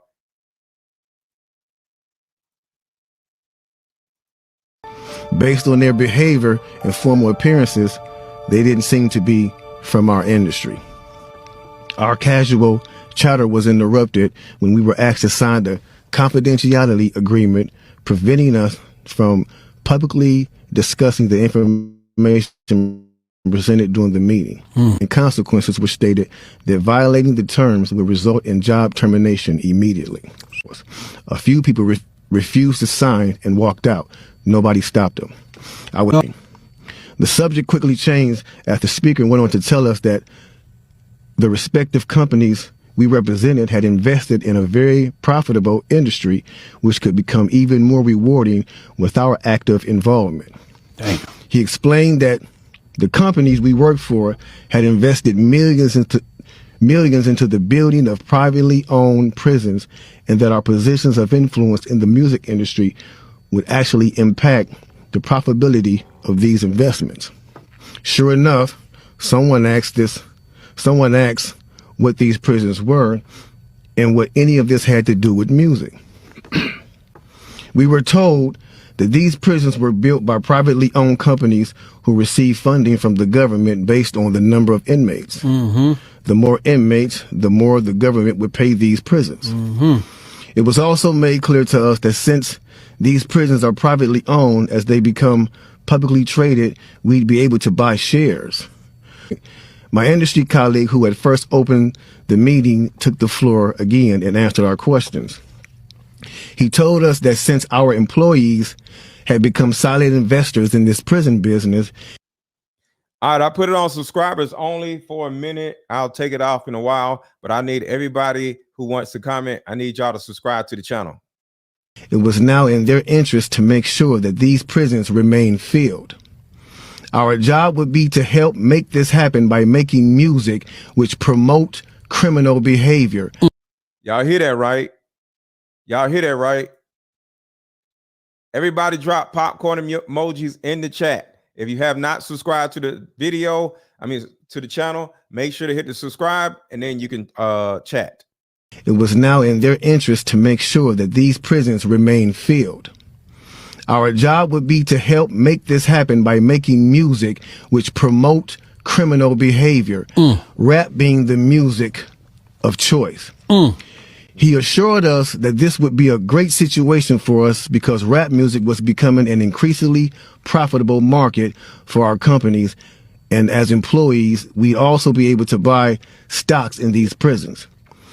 My daze was interrupted when someone shouted, "Is this a fucking joke?" At this point, things became chaotic. Right. Two of the men who were part of the unfamiliar group grabbed the man who shouted and attempted to remove him from the house. A few of us, myself included, tried to intervene. One of them pulled out a gun and we all backed off. They separated us from the crowd and all four of us was escorted outside. My industry colleague who opened up the meeting earlier hurried out to meet us and reminded us that we had signed an agreement and would suffer the consequences of speaking out. I remember word for word the last thing he said. "It's out of my hands now. Just remember you signed an agreement." He then closed the door behind him. The men rushed us to our car and actually waited until we drove off the property. Damn. Anything that was harmless, fun. All right, y'all check this out. I had to slow this video down. In order for everybody to be able to see this. So I'm gonna put this on a big screen and I want y'all to see how deep this rabbit hole goes. Drop popcorn emojis in the chat.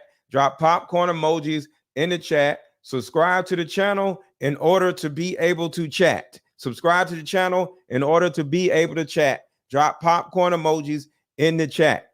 Watch this. This is about Disney.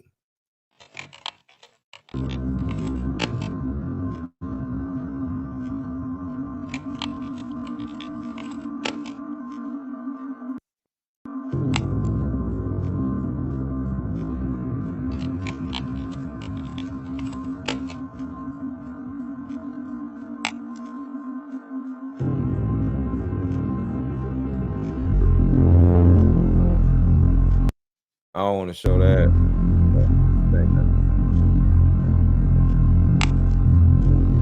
I'm connecting with little boys. Little boys, look at this. And I take them to Pleasure Island. Treasure Island.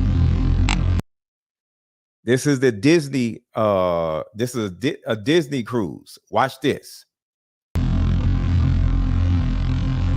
This is for children, just like in the movie. Disney cruise, just like in the movie.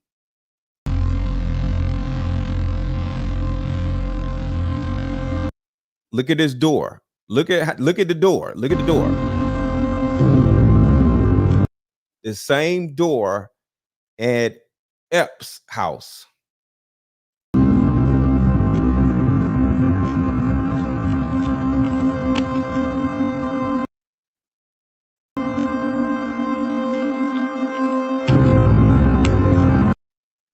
The background of Ellen's show is the same as Epps' house.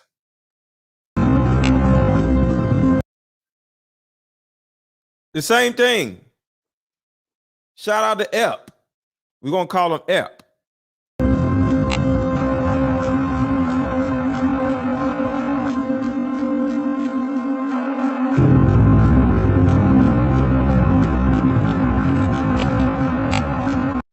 Now, this right here is going to be crazy.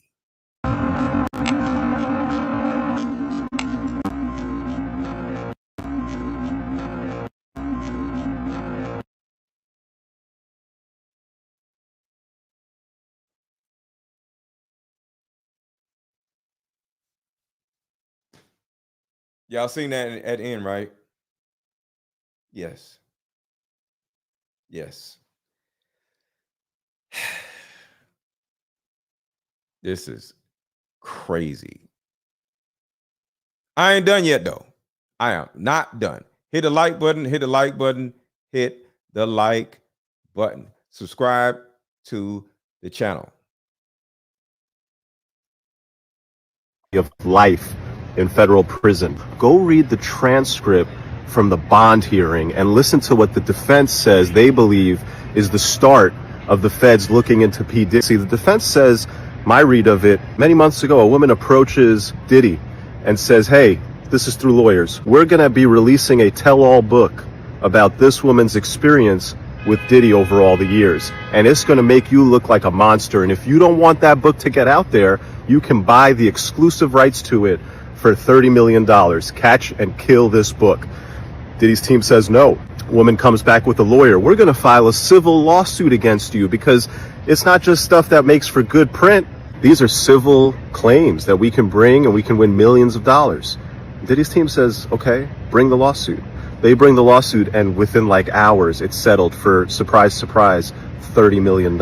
After those things happened, a line of people came with stories to get their check too. Hey, if she got 30 mil, what can I get off this guy? I was there, I saw this, I heard that. And that then led to a federal investigation. See, people think, oh, somebody's out to get him. He pissed off the wrong person. It's the alcohol company that, nah, you guys got to understand that there's prosecutors out there who want big, sexy cases. They don't fall out of the sky every day. The chance to go after somebody like P. Diddy and put him away for life is like the greatest case you could ever find if you're a prosecutor. And so when a public filing gets released and you read it and you go, wait a second, that law firm is mad thorough. Wait a second, he settled it for 30 million. Wait a second. If all of this is true, then I could probably get some subpoenas. I could probably collect some evidence. I could probably build a case. They start doing it. They raid. A couple months later, they indict. It is very possible that had P. Diddy immediately caught and killed the story by paying the $30 million that he paid eventually anyway, that story never gets public. Nobody ever comes forward, and nobody in the federal government ever bothers to look for the baby oil. All right, y'all wanted to know about Kim Porter's mysterious death, so let's talk about it. Diddy and Kim, who I must say is absolutely freaking beautiful, started dating in 1994, and they had a son, Christian Combs. At the time, Kim and I'll Be Sure had already had Quincy. Kim and Diddy split up in 99, and then they got back together in 2003. In that time period, we know that J-Lo and Diddy dated. However, Kim and Shakir Stewart, who was a Def Jam senior executive, also dated. However, Diddy didn't approve. It's alleged that Diddy ended up confronting Shakir and Kim while they were together. He threw a chair at Shakir, and in the altercation and the fight, Kim ended up having her nose broken. Despite Shakir not going back to work for a few weeks, him and Kim still continued dating, and it is said that allegedly Kim told him a lot of personal information about Diddy. Nobody knows what that information was, but allegedly it was about Diddy's involvement in certain things and additional intimate information about Diddy. Shakir would be found dead in his home with a self-inflicted gunshot wound. After Shakir's death, it's said that Kim started writing a tell-all book on Diddy. With that being said, keep in mind, books do tend to take a really long time to write. Kim and Diddy had twins in 2006, and they split up in 2007. Kim went on to Essence magazine to do an interview where she talked about her reasoning for leaving Diddy. She even told Essence that one of her closest friends was pregnant by Diddy around the same time that Kim had been pregnant with Diddy's twins. Kim and Diddy stayed friends. They were good co-parents. She was found dead in 2018. Kim's cause of death was ruled as pneumonia. However, keep in mind, this woman was 47 years old. She had a history of good health. It was rumored that she had finished writing her book at the time. I think Kim's death wouldn't be considered so suspicious if it wasn't for the fact that 3 of her laptops were missing. The police said there was no robbery at her home, so where exactly were the laptops? I'll Be Sure, Quincy's dad and Kim's first baby daddy, did go to Instagram after her death, and he, in a now deleted post, said that he believed Diddy was involved in her death. He also said that he didn't believe it was pneumonia, he believed it was murder. For decades, it's been alleged that Diddy has been abusive to his girlfriends in the past, including Kim Porter, and this was confirmed by one of his past bodyguards. Why did Twitch really die? Most likely because Diddy was dating Twitch, and Twitch had a family, and he most likely said he didn't want to do this anymore. So he had to go. I have a couple videos on this. If you want to go watch them, they're on my page. In another now deleted Instagram post, I'll Be Sure posted a picture that he said Kim sent him of himself, Kim, and Quincy. And in the caption of the Instagram post, he said, Kim was running. I told her to call the FBI. Let me know what y'all think about this. I find it really interesting that there's been a slew of other celebrities that have died of pneumonia. It seems like that's what Hollywood celebrities die of anytime that there's like a suspicious death. But I want to know what y'all think. I want to know like if you think that there's any merit to the idea that she was allegedly murdered. My name is Kim, and I would love it if you followed along so we can talk more pop culture. He feels safe to put it out and do so and say that he put his name on it.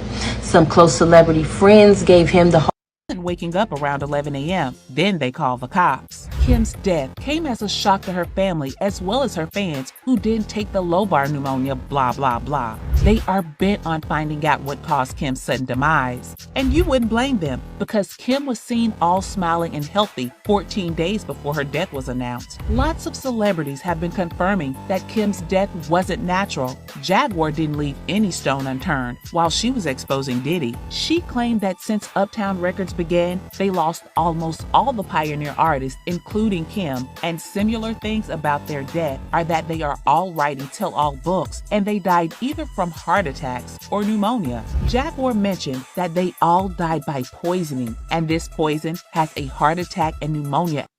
Y'all remember Jamie Foxx almost died, right? They tried to get rid of Jamie Foxx as its symptoms. Sounds convincing, right? Andre Harrell, I'll Be Sure, Heavy D, and Puffy. And Kim was the longest working employee. Heavy D was found dead, face down in the heart attack. Andre Harrell, heart attack.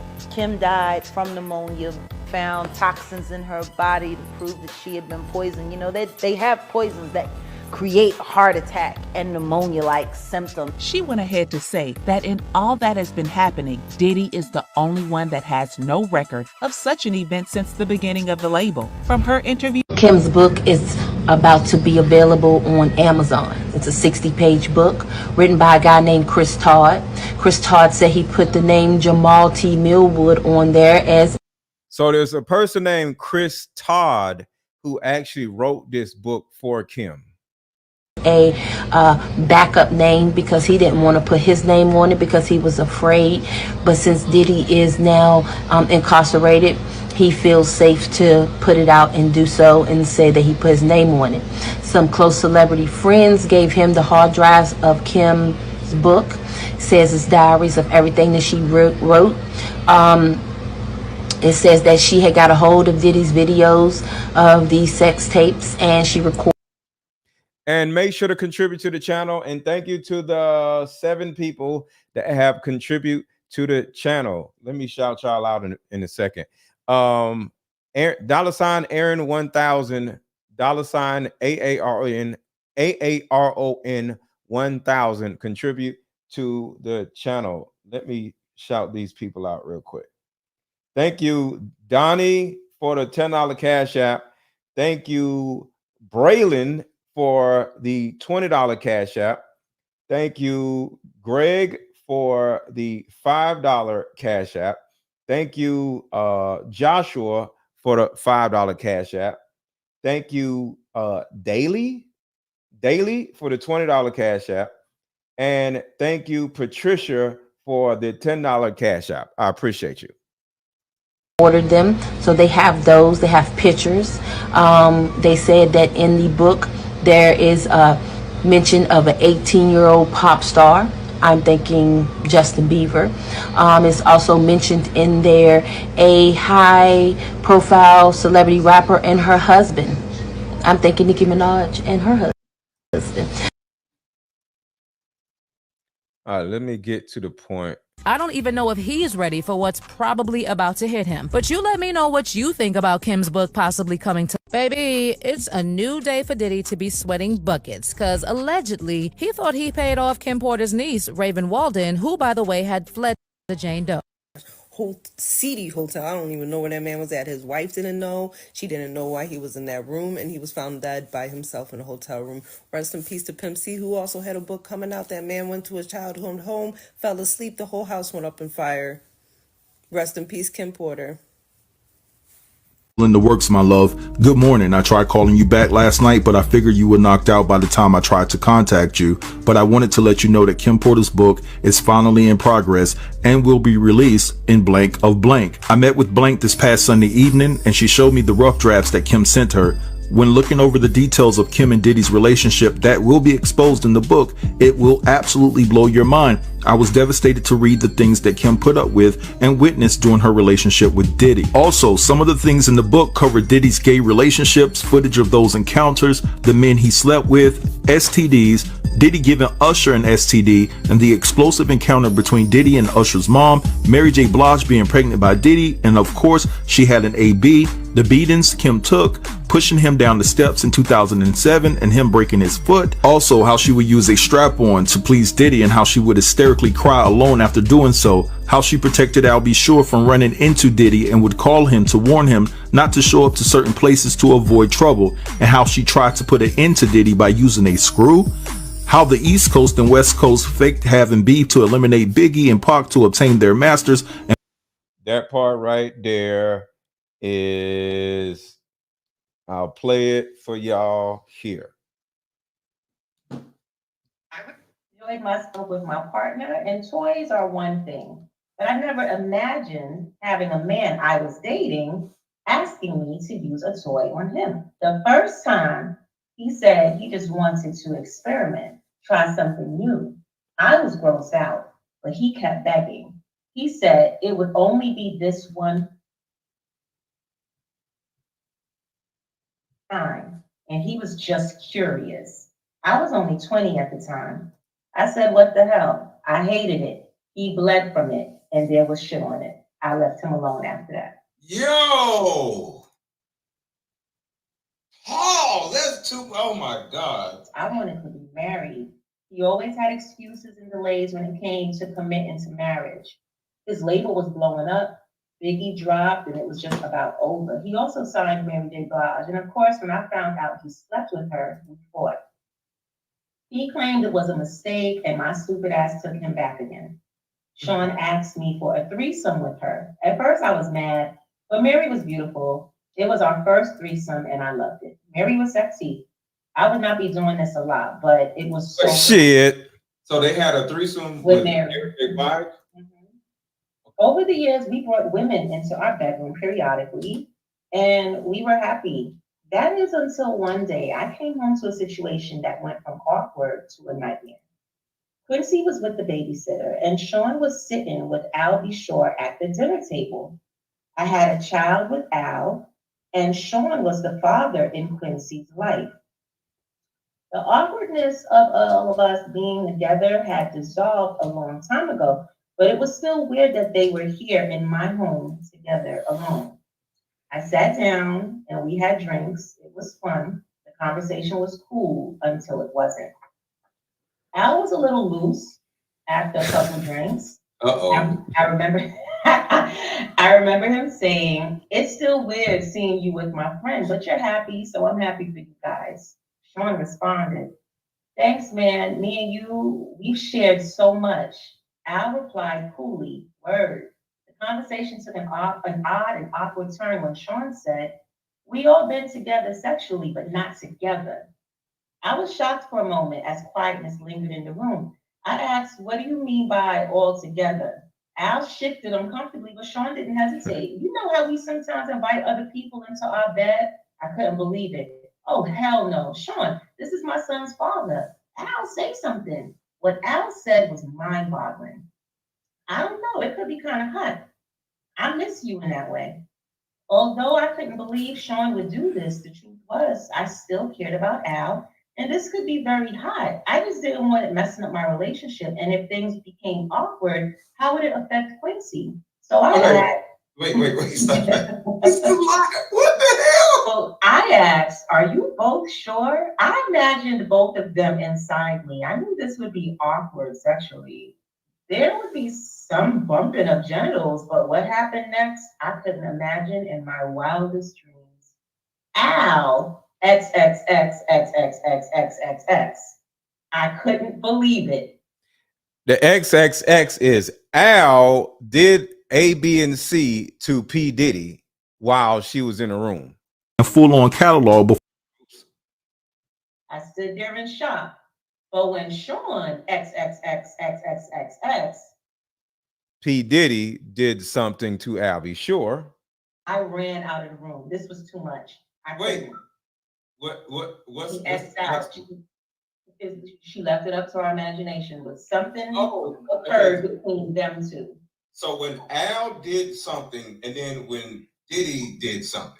Right. She said when Sean started to do it, I ran out of the room. This was too much. I couldn't. Sean called out to me. Oh, come on, Kimmy. They didn't chase after me. They XXXXXXXX. Damn. I couldn't get the image out of my mind. I couldn't be with Sean for a while, but that wouldn't be the last time I saw Sean in a compromising position, not by a long shot. One day I found a vault where he kept all of his encounters with men. Yes, he kept a record of it, but that's for later. Golly. Right? And so they didn't even need her to be there. They just started doing each other. They didn't care that she was gone. Yeah. So now this is a chapter about Pop. Tupac. Okay. Oh crap. Okay. All right. So it's chapter 6 entitled Pop. Biggie took over East Coast hip hop, and Sean was the brilliant mind that. This is a whole fact. Darnell says, I'd rather be the ordinary dude that I am than to be caught up in all this mess. Exactly. I don't, it's not that serious. Straighten it. He hired people to teach Chris how to flow and write his lyrics. He hired the best producers to do the beats, although he took credit. Chris is Biggie, Christopher Wallace. Okay, so when you hear us say Chris, that's Christopher Wallace, Biggie. Oh, Biggie. Okay, go ahead. Okay, gotcha. Okay. He hired the best producers to do the beats, although he took credit for them. And the music was unstoppable. At this point, because we all know that Diddy wasn't the producer, he was hiring people to produce. He was hiring people, yeah. Right. He's a liaison. Yeah. At this point, Sean was sleeping with all the power players, and everyone that wanted to do music wanted to be a bad boy. Sean wheeled and dealed in a way that would have been unthinkable to many. He slept with the guys that really controlled the music to stay on top. A lot of the names average people have never heard of. Hold on 1 second, y'all. Let me do this. Hold on a second, y'all. Oops.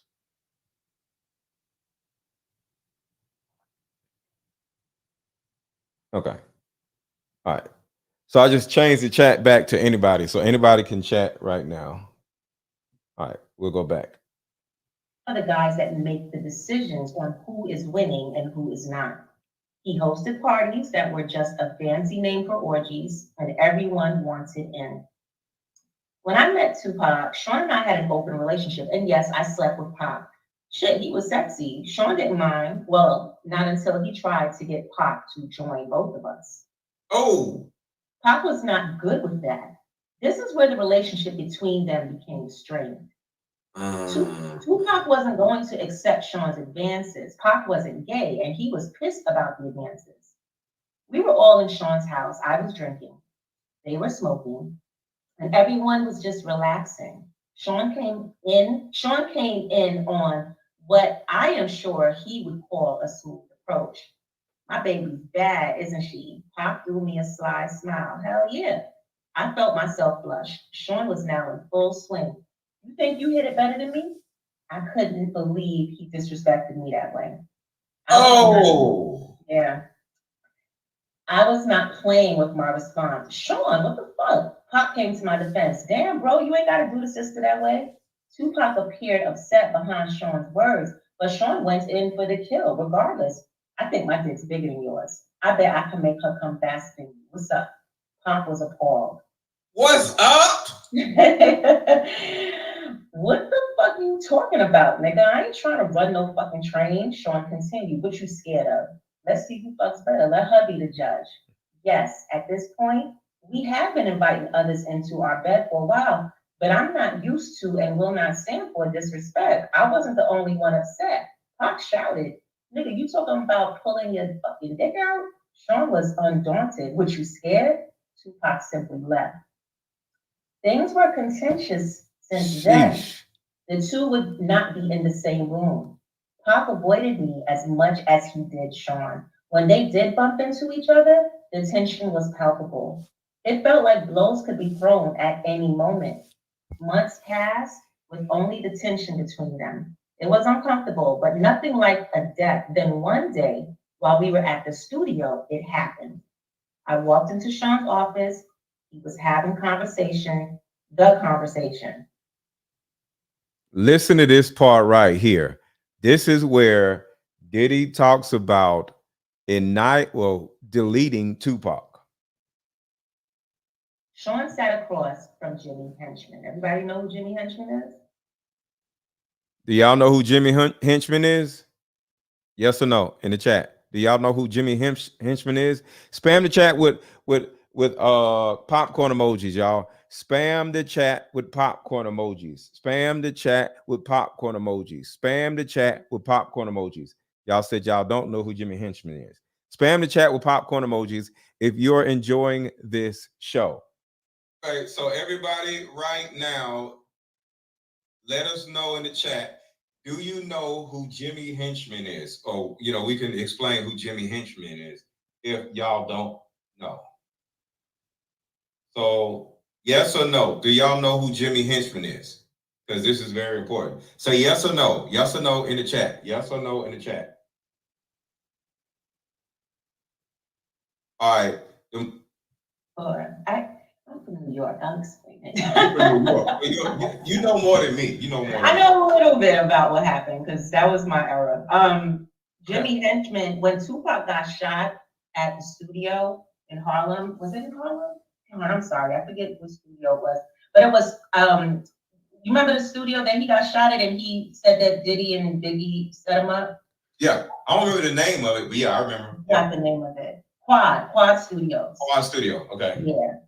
What happened was right before Tupac got to the studio, he and Jimmy Henchman was on the phone. They was having like an argument because Jimmy Henchman wanted him to record a song, and Pac was like he didn't want to record it. He wanted Pac to record a song with Little Sean. Sean didn't want to record it. Pac didn't want to record it. Yeah. So when he got to Quad Studios, there was some niggas waiting for him and robbed him and shot him up. Uh-huh. After he got shot, Pac got on the elevator, went up.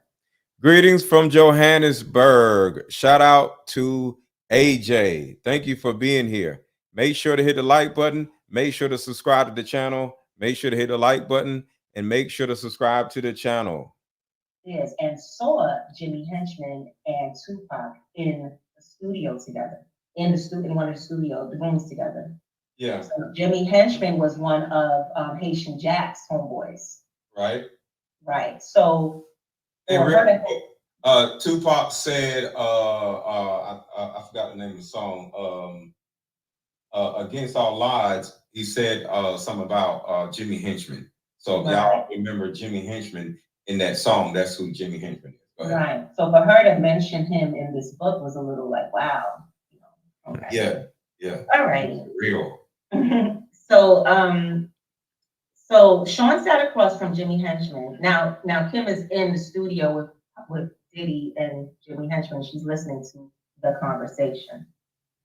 Pop, don't leave that fucking studio alive. I don't think I was supposed to hear it. I continued as if I didn't. Hey, Sean, good morning, Jimmy. They didn't seem to think I heard anything. I'm ordering breakfast. Smiling. Sean replied first. Let me get eggs, sunny side up with grits and orange juice. I can see he wants to come over. Good. I don't want him knowing I know anything. If he just put a hit out on Tupac. Damn. Carmen, thank you for the $10 cash app. Carmen, thank you for the $10 cash app. Knowing something could be dangerous.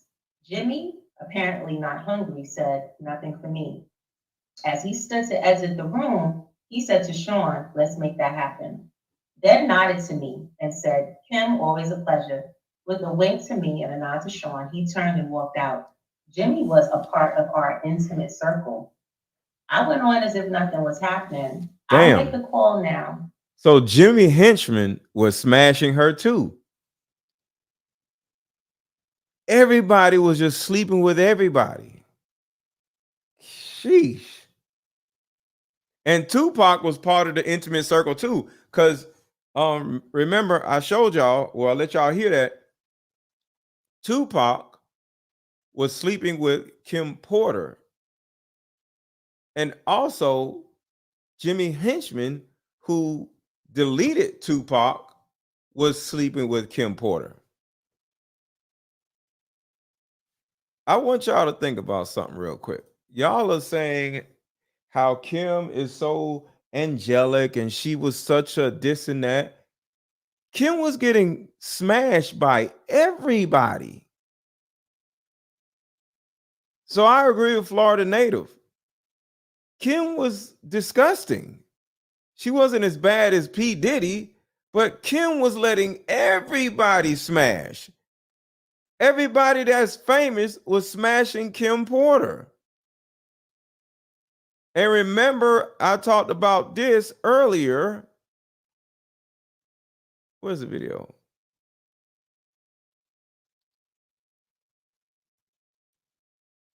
Is it this?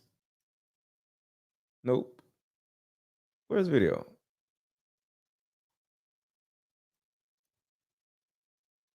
Hold on. Where's the video?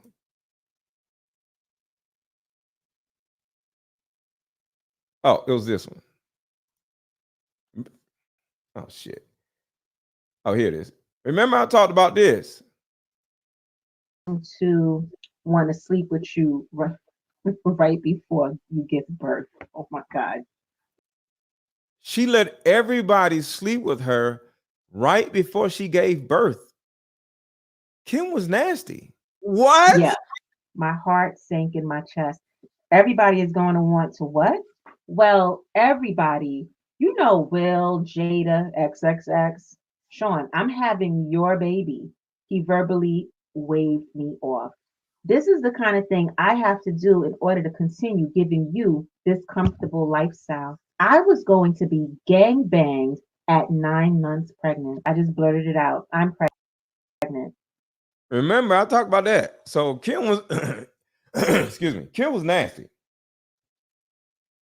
I smiled as I left, hoping I wasn't white as a sheet. I wasn't in the studio the night Pac survived being shot, thank God. From what I understand, Sean and Chris saw Pac at the studio after he'd been shot and did nothing. The way God works, after being shot, Pac made it to the elevator and tried to escape, but it stopped at the floor Sean and Chris were on. When the doors opened, they saw him lying on the elevator floor riddled with bullets.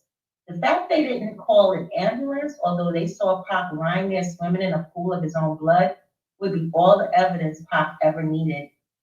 He, of course, assumed they placed the hit, and Tupac is a soldier.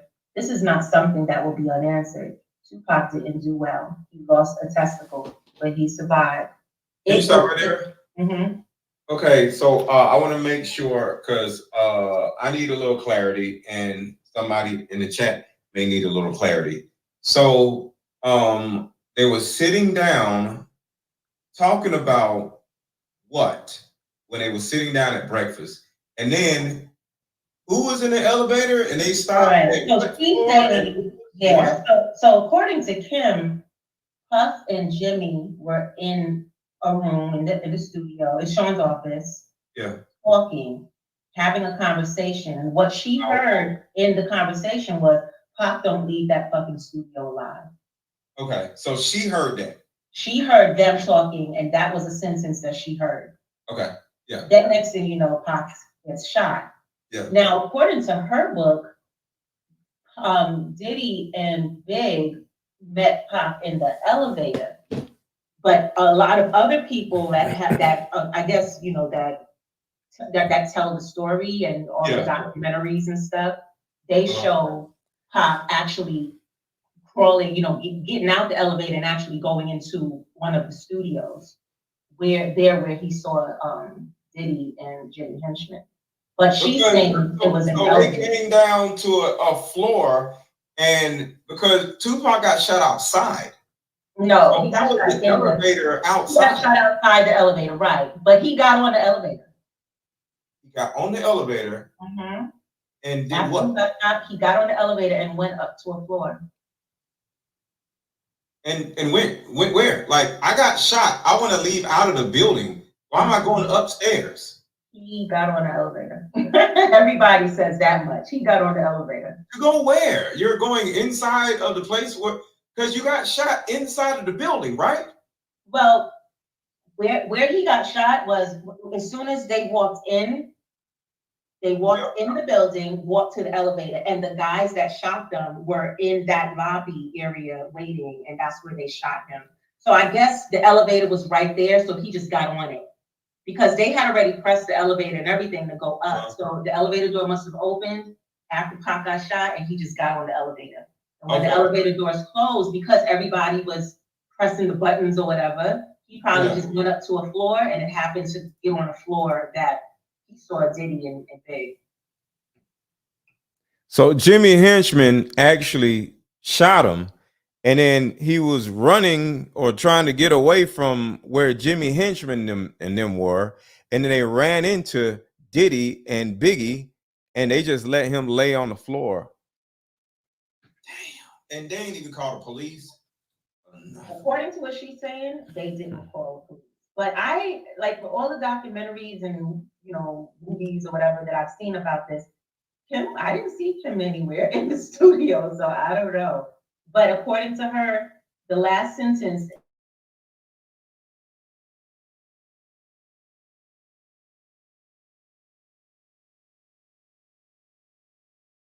Documented proof that Sean Puffy Combs, along with Jimmy Henchman, orchestrated the deletion of Tupac. Yep. Shout out to Lindell with the $5 cash app. Shout out to Lindell with a $5 cash app. I appreciate you. I appreciate you. I appreciate you. All right, so let's keep going. To smithereens. In a new interview that Kim warned Cassie about Diddy shortly before she died, and that Cassie knows exactly why Kim is no longer with us. So could Cassie's lawsuit lead to an investigation into Kim Porter's death? And what exactly did Kim tell Cassie in their last conversation? Oh, hold on. Somebody had a very important question. Raz says, I'm confused. Didn't Tupac get shot in his car? That is the second time Tupac got shot. Tupac got shot 2 times. Remember, Tupac got shot 9 times and survived and started rapping angrily because he knew who shot him. And then Biggie came out with a song, Who Shot You, in order to show them that we are the one who shot you. So that's what happened. So Tupac died in Vegas when he got shot in the car with Suge Knight. And I know Kim had some very good advice to give you, and I believe that this is why things are happening as they're happening now.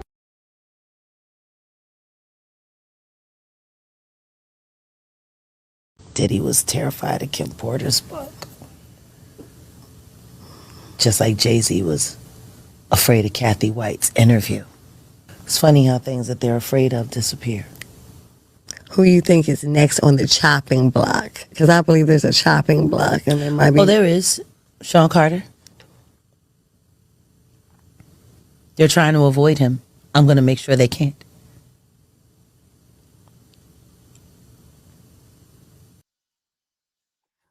solution that will help every woman watch.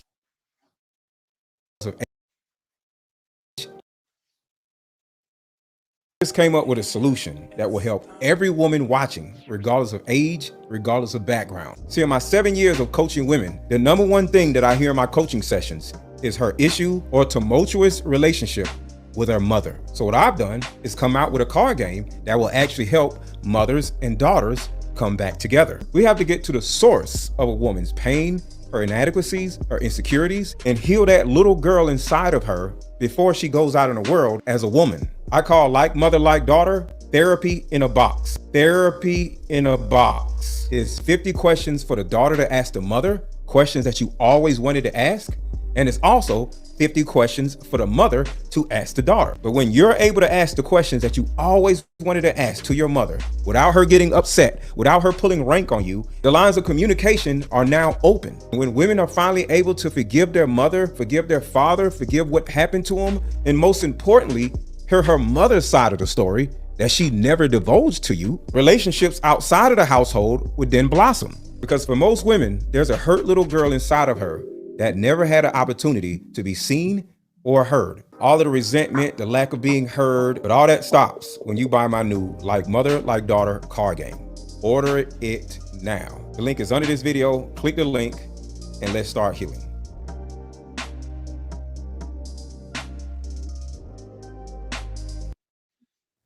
Yo, Azor, Leanne, Lynn is Azor Lynn says, I was shortly front and center when all of this stuff was going down. Do you want to share what you witnessed, Azor? Azor, do you want to share what you witnessed or no? You good? If so, the truth always comes to life. This time it took 28 years. Azor, do you want to share your story with us? We would love to hear it. If so, I'll just drop the link. Azor, are you there? I'll drop the link. Yes or no? If no, it's okay. Dr. Dre also, yeah. Azor, you want to answer? Well, we'll finish this and come back to Azor. That are about to start coming. You said you're at work. Can you come up without being on screen?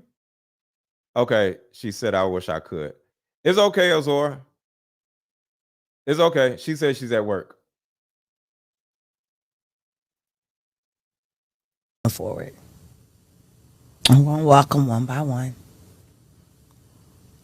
But the things that these people have to tell and the video evidence and the recordings that they had.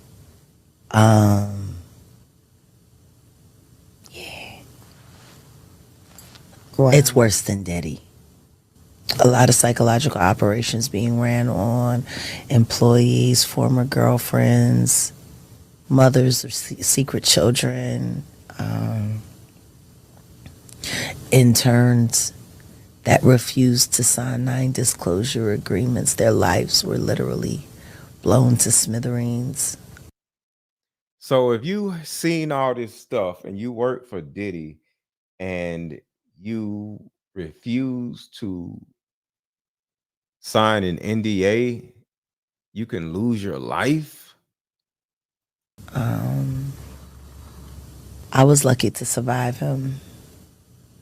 If you really look at their careers, it's just a trail of bodies that they've been stacking up and standing on. Think about Claudia Jordan right now. Claudia Jordan don't ever mention my motherfucking name. She mentioned it yesterday.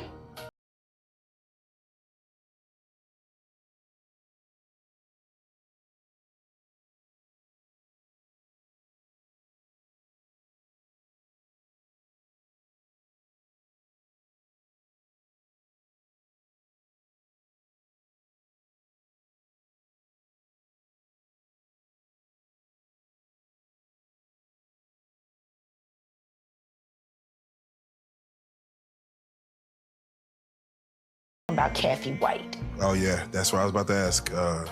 Jay-Z's pregnant mistress who died of an imaginary fucking aneurysm.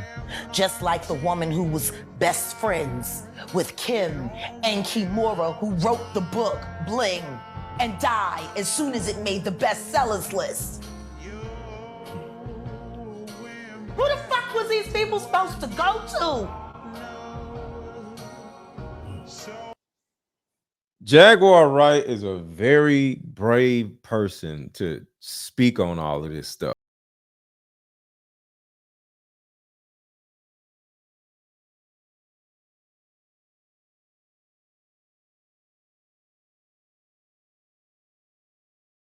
How did Jaguar know? You just was able to see it right here. Stacking. Oh shit, I went too far. Well, forget it. You just seen her take pictures with all these people. Who was best friends with Kim and Kimura.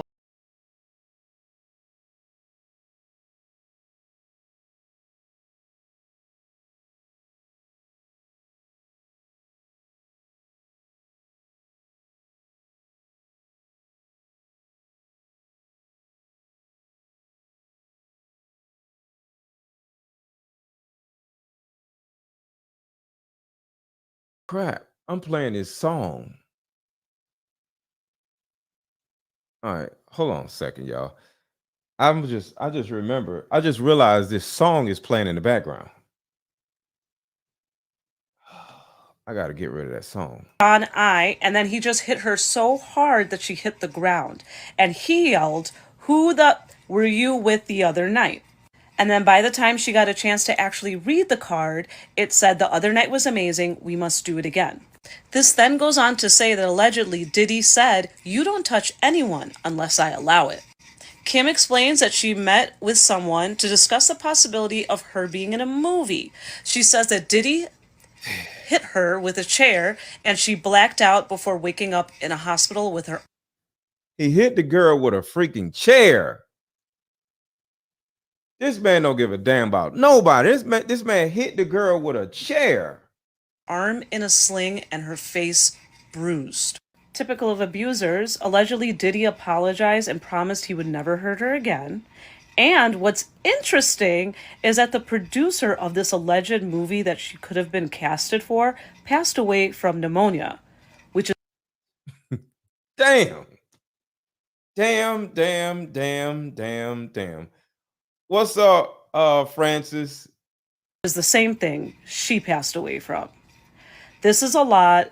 Let me know your thoughts. Salone Bella explained the truth about Kim Porter's tell-all book. She explained that Kim Porter had 3 different copies of her tell-all book given to different people before she passed away. And she explained that one of the manuscripts was given to somebody outside of her friend group, which was an older white man. And this video of Salone Bella gives me the chills after we learned that Radar Online was allegedly given 40 pages of Kim Porter's manuscript from someone that was really close to Kim Porter and Diddy. Salone Bella explained that Kim Porter was working with the feds to gather information on Diddy 2 years before she passed away. And she explained that this all started happening because Kim Porter witnessed something and then the feds wanted her to gather more information on it. Salone Bella also said that Kim Porter had a burner phone that no one knows where it's at, but it will soon be found and be brought forward. And Salone Bella said that there will be evidence and voice recordings of things that Kim Porter was witnessing and going through while she was gathering evidence. Salone Bella did 3 different videos on Kim Porter, and she also explained how we were going to learn the truth.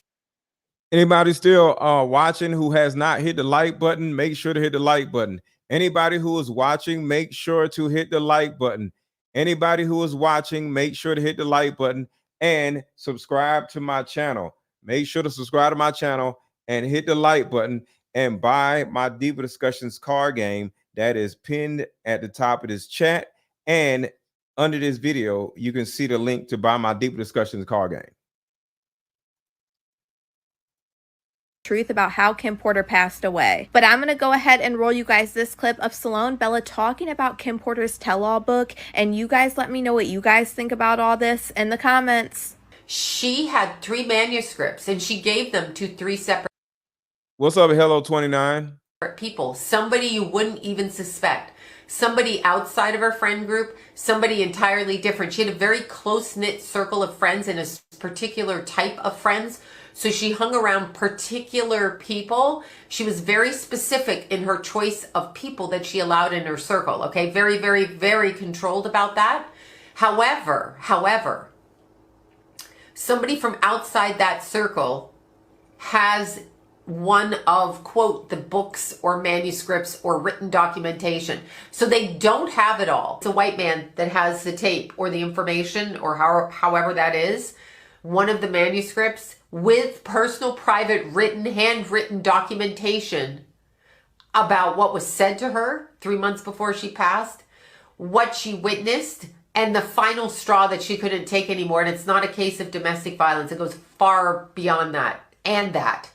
So it is domestic violence, but it's far, far beyond that. A few years before Kim passed, so probably 2016-ish time frame, thereabouts, could have been 2017, but a long enough time where it was more than 12 months, might not have been quite 2 years, she was speaking to authorities. Now, who the authorities are, I don't think it's like local cops. I think it's maybe more like people who investigate things.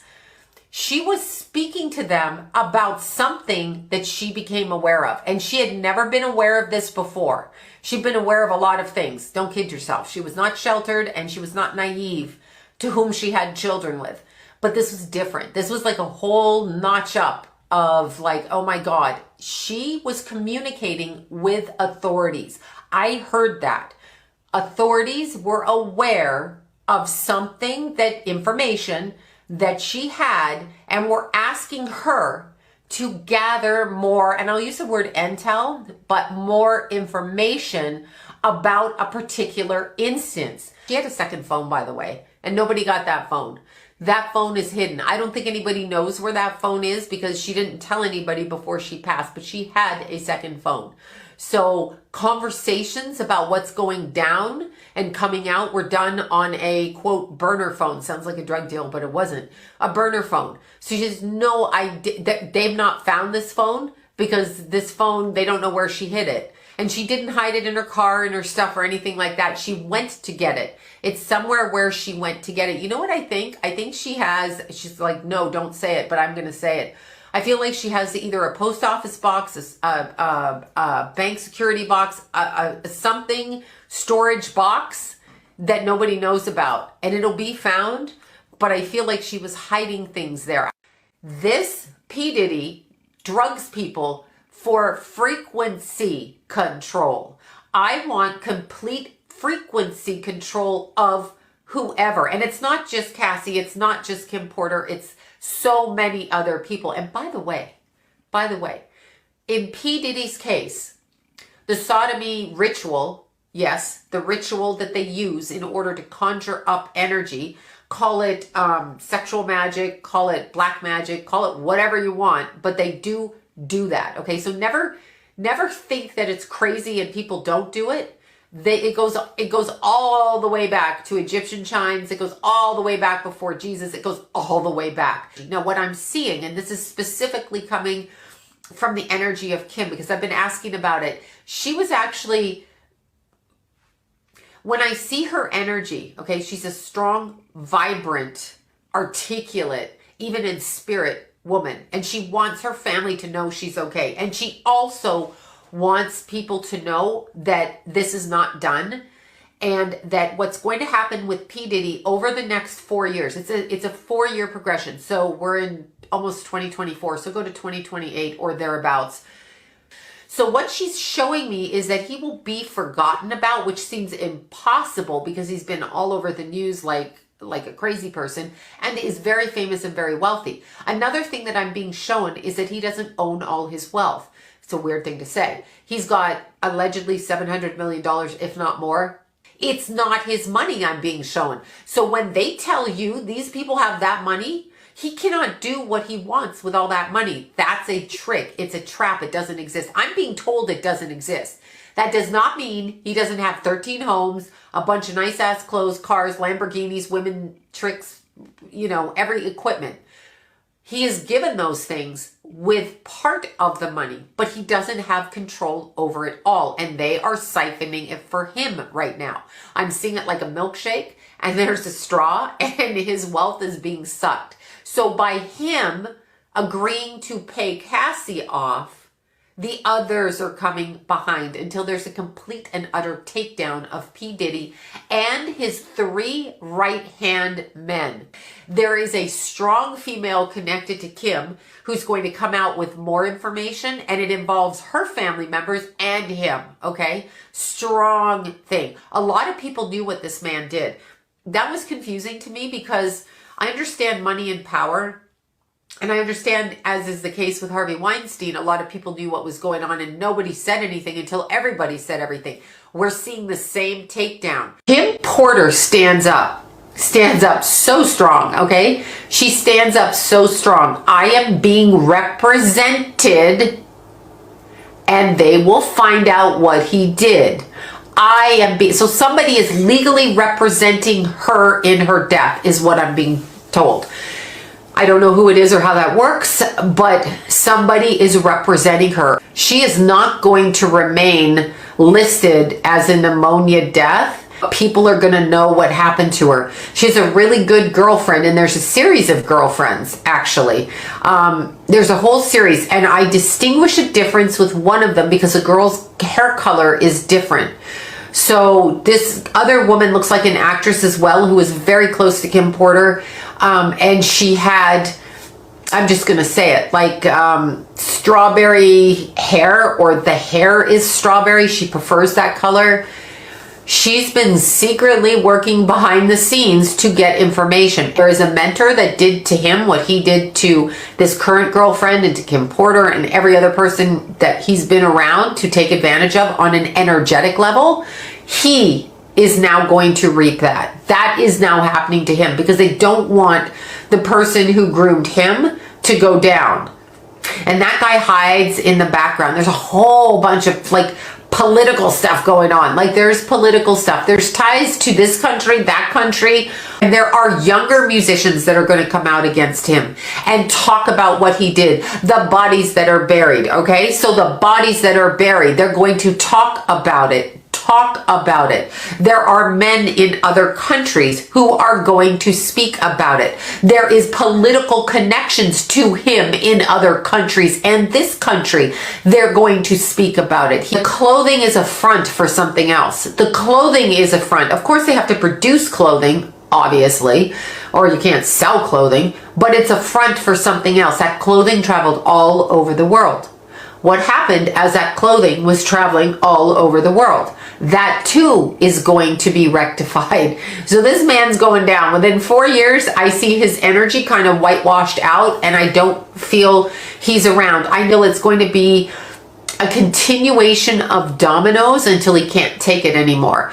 Salone Bella explained that Kim Porter passed away from toxic metal exposure. She alleged that Kim Porter did not pass away from pneumonia, and she went into detail on how Kim Porter got toxic metal exposure. Salone Bella said that Kim Porter had been through and seen a lot, but what she saw before her death was something involving children, and she was actually working with the feds before her death. And she explained that the truth about Kim Porter's death will be brought to light during all this stuff happening with Diddy. So I'm going to go ahead and roll you guys this clip of Salone Bella explaining exactly what happened to Kim Porter. And let me know what you guys think about all this in the comments. Is Kim Porter, who passed away due to alleged pneumonia, but there's a lot in her body that's metal toxicity or metal toxins. She's like, out with it, out with it. Toxic metal exposure. Toxic metal exposure through some kind of metallic something, metal, that's like a pencil shaving. So think of how tiny that is. And it went in through the nasal cavity, through a sniffer thing for colds or for allergies, whatever, nose spray. And it was tampered with. So many things were tampered with. Oh my God, her phone was hijacked. She had a second phone, by the way, and nobody got that phone. That phone is hidden. I don't think anybody knows where that phone is because she didn't tell anybody before she passed, but she had a second phone. So conversations about what's going down and coming out were done on a quote burner phones. I think she's like, no, don't say it, but I'm going to say it. I feel like she has either a post office box, a bank security box, something storage box that nobody knows about, and it'll be found. But I feel like she was hiding things there. I am being shown that things are being prepared. She is showing me a trumpet. People are standing straight up, and there are people going to speak, not just about what happened to her, about other things. Something is. Wait, do y'all believe this Snow Bella lady? Like, do y'all believe in this psychic stuff? Like, what? Who? I don't know much about this lady, but you know, she seems to be very informed. But put a 1 in the chat if y'all believe this Snow Bella lady. Put a 1 in the chat if y'all believe this Snow Bella lady, because I don't know what to think. But a lot of the things that she seemed to have said a while ago is true.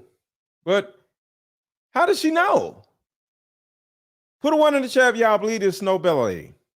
Unraveling a few years before Kim passed. So probably 2016-ish time frame, thereabouts, could have been 2017, but a long enough time where it was more than 12 months, might not have been quite 2 years.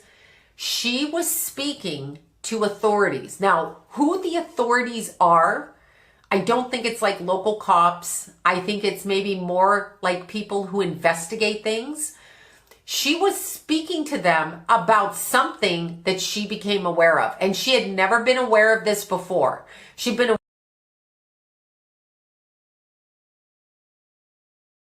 Hold on 1 second.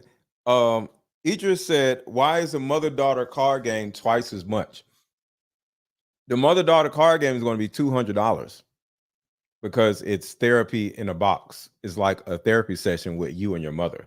So my Deeper Discussions card game is only $28 because it's a fun card game to play with family members or, you know, a dating prospect. The mother-daughter card game is way more serious than a typical fun card game. It's therapy in a box. So the reason why it's $62 is because that's the pre-order price. So if you want to put yourself in a position where you and your mom can actually heal from what y'all have been going through for the last few decades at a discount, it will behoove you to hit the link and buy the mother-daughter card game while it's only $62 because it's pre-order. So when you pre-order the card game, you're not going to get it until like mid October. That's the reason why it's $62. But if you wait until mid-October when the actual card game comes out, it's going to be $199. So that card game is way more important and way more serious than a typical card game that you just sit around with your friends. That card game is specifically to help you and your mother or you and your daughter heal from the past. That card game is going to change lives. So that's the reason why it's twice as much, because it's a life-changing, life-healing card game. Oh crap, we almost at 1,000 likes. Let's get to 1,000 likes, y'all. We had 963 likes. We only need less than 40 likes. Can everybody who has not already hit the like button, can y'all hit the like button? Let's get to 1,000 likes, y'all. Let's do a like count. What are the likes at? Come on, everybody hit the like button who has not hit the like button. Hit the link, hit the like button, and let's get to 1,000 likes. And for anybody, somebody said, what card game? We're going to play this card game. We're going to come right back and finish this Snow Bella conversation. This is what I'm talking about right here. With a solution that will help every woman watching, regardless of age, regardless of background. See, in my 7 years of coaching women, the number one thing that I hear in my coaching sessions is her issue or tumultuous relationship with her mother. So what I've done is come out with a card game that will actually help mothers and daughters come back together. We have to get to the source of a woman's pain, her inadequacies, her insecurities, and heal that little girl inside of her before she goes out in the world as a woman. I call Like Mother, Like Daughter therapy in a box. Therapy in a box is 50 questions for the daughter to ask the mother, questions that you always wanted to ask.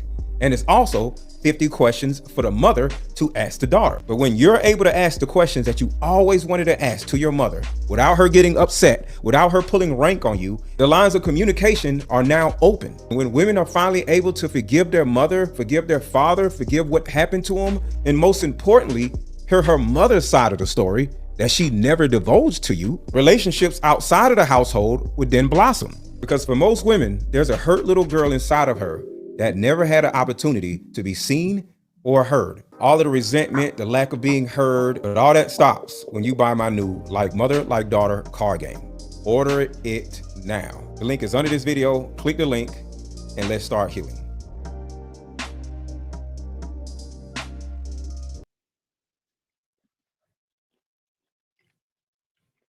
She was not sheltered and she was not naive to whom she had children with. But this was different. This was like a whole notch up. I feel like she has either a post office box, a bank security box, something storage box that nobody knows about. And it'll be found, but I feel like she was hiding things there. I am being shown that things are being prepared. She is showing me a... One card game at a time, Gail. I can't just come out with all these card games all at a time, all at the same time. One card game at a time. Can my son play this game too? It's mainly for daughters and mothers, but you can buy this card game, which is only $28 for you and your son. This card game right here is not about dating. This card game right here is about understanding a person's experience and how they were parented. I played this card game, this deep discussions card game with my daughters. And one of the questions was, which one of your parents was, what was it? One of the questions was, which one of your parents was emotionally unavailable? And one of my daughters said, Mom. My other daughter said, me.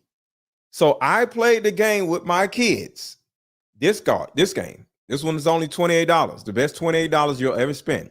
So hit the link and buy this card game at least.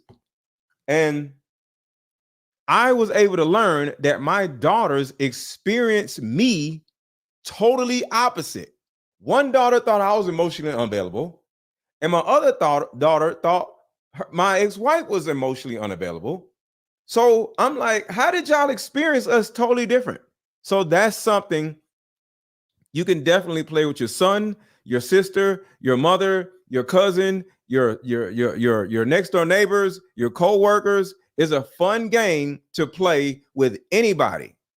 So that is for this card game right here. The mother-daughter card game, that has more specificity to it, and the questions are geared for the mother and the daughter, whether it's a grown mother or a young mother and a daughter, or I mean a grown daughter or a young daughter. The daughter could be any age. It's a kid-friendly game.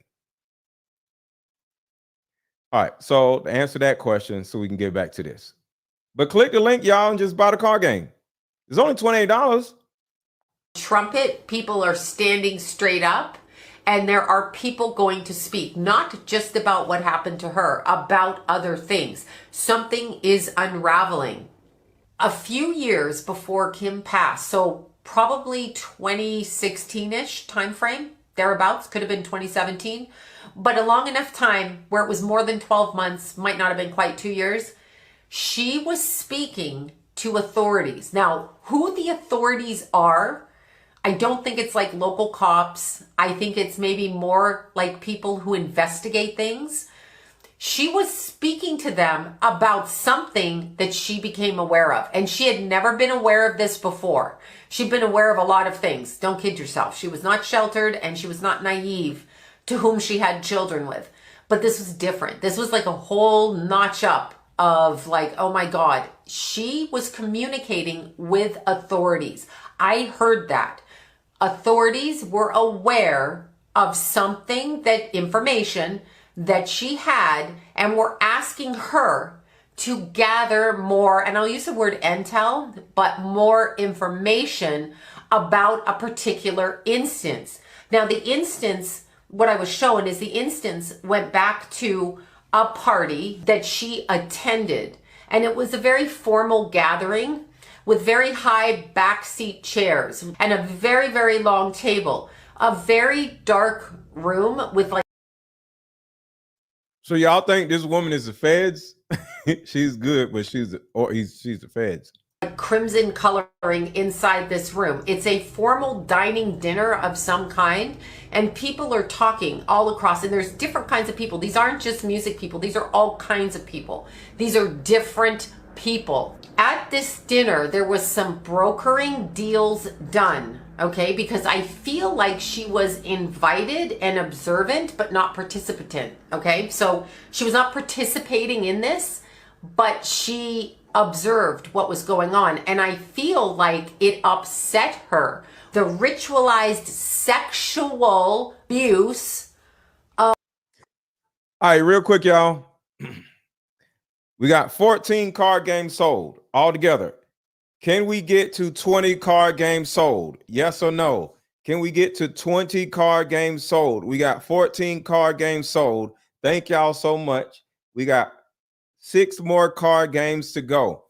Click the link, click the link, click the link, and buy one of my card games. Let's get to 20 card games sold.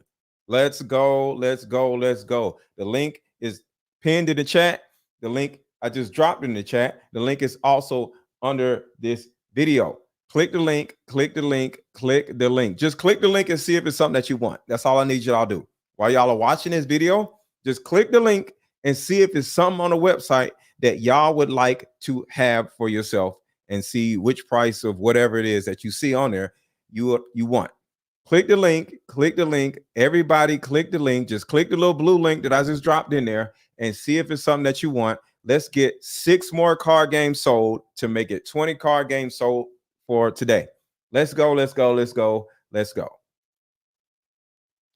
Of minors, that is what she hooked into. That is what she found out. Now, when that happens, the person, and we'll just use somebody like Justin Bieber, the person who's had that happen, he's given what he wants, which is over here. We know Bieber was famous as a teenager and all of that. How do you think he got that way? Because they harnessed his energy and presented him while him, the self, is broken. He is broken and a shell of himself because he has lost his sense of self. They stole that.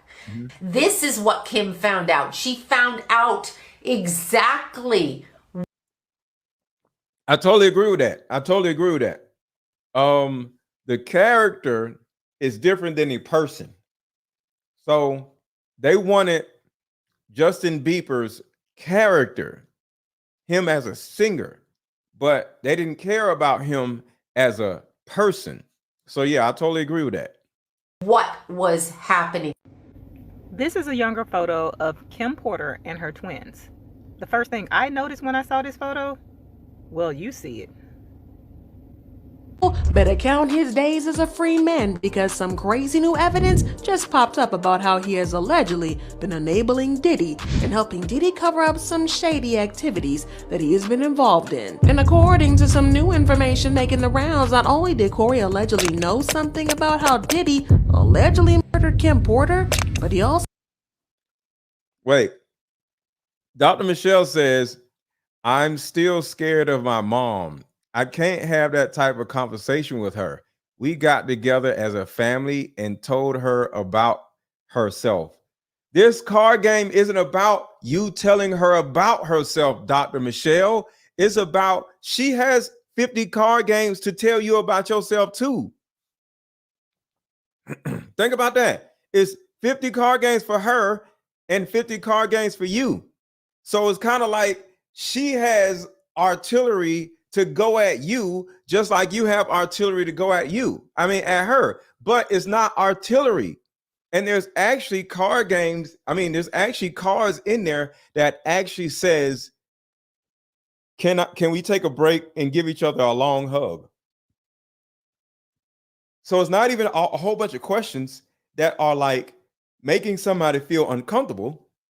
It's actually other cards that says there's give me a hug cards in the card game. And it's also, y'all will love this. It's also emotional check-in cards. So say you ask your mom a question, right? You go to the emotional check-in card and let her tell you how she actually feels about the question you just asked her. And then she'll ask you a question, and then you get the emotional check-in card, and then you tell her how you feel about the question she asked you. It's all about understanding the other person's perspective. It's not about beating the other person up or making somebody feel uncomfortable. It's about understanding mom's perspective. A lot of the questions are about, how did you grow up, mom? See, the thing about it is, I understand human behavior, right? So no matter who the person is, whether it's mom or whoever, people enjoy talking about themselves. So this card game isn't why didn't you do this or why didn't you love me? It's about how was your life before you gave birth to me? How did you grow up when you were little? How was your relationship with your mother? So it's questions to give your mother an opportunity to share her young life with you before she became your mother. See, y'all think these cards are going to make your mom mad at you. I've been doing this for 7 years. I specifically know what type of questions to ask a woman without making her feel uncomfortable. So give it a try. Give it a try. I'm telling you, Dr. Michelle and the rest of y'all, it's a really helpful card game. It will change your entire life. I promise you. Y'all so scared of y'all mamas, man. That's the reason why I came with this card game, man, because so many of y'all are afraid of y'all own mamas. And it's okay. I get it. Also allegedly helped Diddy cover up the murder. New leaked crime scene photos show him at Kim's house before the coroners got there, and he stood there while Kim's body was carried out. But that's not all, because word on the streets is that Tory allegedly stuck around right after the to clean up the scene so that nothing gets tracked to Diddy. But y'all won't even believe this insane plot twist that led Corey to being exposed. But y'all, if Corey Gamble is Kris Jenner's little boy toy, why are the streets saying that he's been bending it all the way over and being clapped by Diddy? Is Diddy really snitching on his conspirators? Hold on real quick. Victoria says, I hope individuals are equipped with communication skills prior to using these cards. I'm a licensed mental health professional. This sounds nice, but can go left real quick. So here's the thing. I've sat down with licensed therapists in order to put this card game together. And I let them, because all the questions are in my phone, before I put it out in the world. So I sat down with, I say, about 5 different licensed therapists and ran the questions by them to make sure that it wasn't too triggering to another person. So like I said, a lot of the questions are simply about, how did you live before me? Like, what was your experience? How did you feel when you found out you were pregnant with me? It's things like that. And is meant to not put your mother in a corner and make her feel judged. It's meant to just open up dialogue between you and your mother, so you, as the daughter, can actually start viewing your mother as a human being and not your mother. This card game is actually for your mother and not for the daughter. Because if mom was to finally feel safe, she'll literally share that feeling of safety with you. So it's actually putting your mother in a position where you as a daughter are facilitating a safe space for your mother to operate in, communicate, and share her perspective in without being judged. But if y'all are afraid of the card game, it's okay. It's okay. It ain't came out yet, so it's in pre-order. But I'm telling y'all now, when it comes out, it's going to be $199, and y'all gonna be mad that y'all didn't buy it right now for $62. So just keep that in mind. Click the link under this video. Click the freaking link. Stop being afraid of your mama. She's not P. Diddy. Y'all act like y'all mom is P. Diddy or somebody. See, I wouldn't play this card game with P. Diddy. I would play with my mom, but y'all act like y'all mom is P. Diddy. Your mom ain't P. Diddy. She's not gonna whack you, y'all. Shit, she's just your mom. Y'all tripping. Your mama is not P. Diddy. Break the tea down. I've received numerous tips that all are very, very similar. And these tips came from individuals who have claimed to be familiar or know Corey Gamble from when he still lived and worked in Atlanta. Corey was once a performer. What's up, Ned? I ain't seen you in a minute. Well, you was here the other day. What's going on?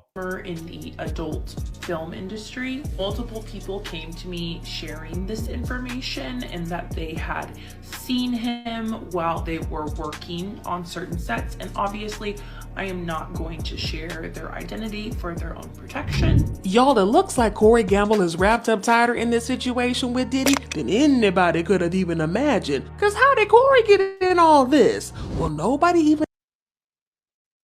Okay, so thank you so much. We need 5 more card games. We need 5 more card games sold. We need 5 more card games sold. So if you're on the fence about buying one of my card games, go ahead and buy the card game. I'm trying to get to 20 card games sold today. Excellent handling, Mr. Lego. Thank you so much. I appreciate you, Melissa. Let's get 5 more card games sold before we get out of here. 5 more card games. 5 more card games sold. Let's go. Let's go. Let's go. Meet up at a coffee shop and play this fun dating. Hey, how about we meet up at a coffee shop and play this fun dating card game? We'll have fun and see if we're compatible all at the same time. Ooh, what's the name of the game? It's called Deeper Discussions. I'm down. Okay, meet you at 6. Fellas, buy this card game. Ladies, buy this card game. Buy about 2 or 3 card games. The main reason why people can't stay together isn't because they don't like each other no more. It's actually because their present family issues come up or their past family issues come up. But when you play Deeper Discussions, you'll be able to understand a person's family issues up front. This game can be played with either 2 people or an entire group. So have fun. Question number 1. Name a time when money was the main factor why a relationship went bad. Deeper Discussions Dating Edition. Again, these cards are good for vetting a potential boyfriend, Candidate. a potential girlfriend, a potential husband, a potential wife. The texture of these cards are so soft and silky, by the way. Like They ain't gonna get really wore out. durable. A dating card game for introverts who have a hard time asking the much needed compatibility questions. Deeper Discussions, the card game. Oh, thank you, Amanda. I appreciate you. I appreciate you. See, Amanda ain't scared. Amanda ain't scared. Amanda said, I'm about to buy this card game. Me and my mom gonna sit down and we gonna heal. See, it's about healing, y'all. Y'all thinking your mama is like P. Diddy. Your mama is not gonna whack you or poison you. Like, you're not Kim Porter and she's not Diddy. She's just your mom. I know she might have a little attitude or whatever, but guess what? It's a very good possibility she's the way she is because she has not been able to communicate with you or anybody else. Oh, Amanda said, I'm the mom. Okay, shout out to Amanda. Okay, gotcha. Amanda is the mom. So some of you have daughters. If you are afraid to play the card game with your mom, play the card game with your daughter. So if you're afraid to play the card game with your mom, cool. Play the card game with your daughter. Put a 1 in the chat if you have a daughter and you're a woman. Right now, put a 1 in the chat if you're a woman with a daughter. Put a 1 in the chat if you are a woman with a daughter. Right now, put a 1 in the chat if you are a woman with a daughter. I know y'all are afraid of y'all moms. Y'all think y'all mom is P. Diddy. But how many of y'all have daughters? Play the game with your daughter. Your daughter don't even have to be old enough to read. You could just ask the question to her and y'all have fun. So 1, 2, 3, 4. So 4 people: Run the World, Lynette Tracy, Lynette Tisi, Francis, Sardon YX, and Miss Will, Why They Love Me, Carmen, and Angie. Y'all got daughters. Play the game with your daughters. So I'm dropping the link in the chat again, and I need each one of you to buy pre-order the card game, because when it comes out, it's going to be $200. So pay $66. The card game will be to you probably mid-October, and you and your daughter have a good time bonding and growing, and just taking out any like frayed wires that might be in your relationship. I'm here to help y'all just become better women and like just heal like within your own house, within your own home, before you go out in the world and start dealing with men or whatever. We got to deal with our internal stuff, So click the link, y'all. Click the link. We need 4 more people. We need 4 more people to buy the card game. We need 4 more people to buy a card game. We almost there, y'all. We're almost there. We need 4 more people to get the card game. All right. They Love Me says, I'm getting mine Friday. And sure, let's move out our families forward. Yes. It's the show over now. It's all focused on the card games now. No, the show is not over. Everybody's just asking about the card game. I'm just sharing, See, I'm a person that I talk to everybody in the chat. So I say, hey to everybody. I answer a lot of y'all questions or whatever. I don't ignore the people in the chat. So if everybody in the chat starts asking about the card game, we're going to stop the show and talk about the card games and answer questions. So no, the show is not over. Where is the button? The link is, hold on. I just dropped the link. I just dropped the mother-daughter card game link. I'm going to drop it again right now. Hold on. And then we're going to get back to the show.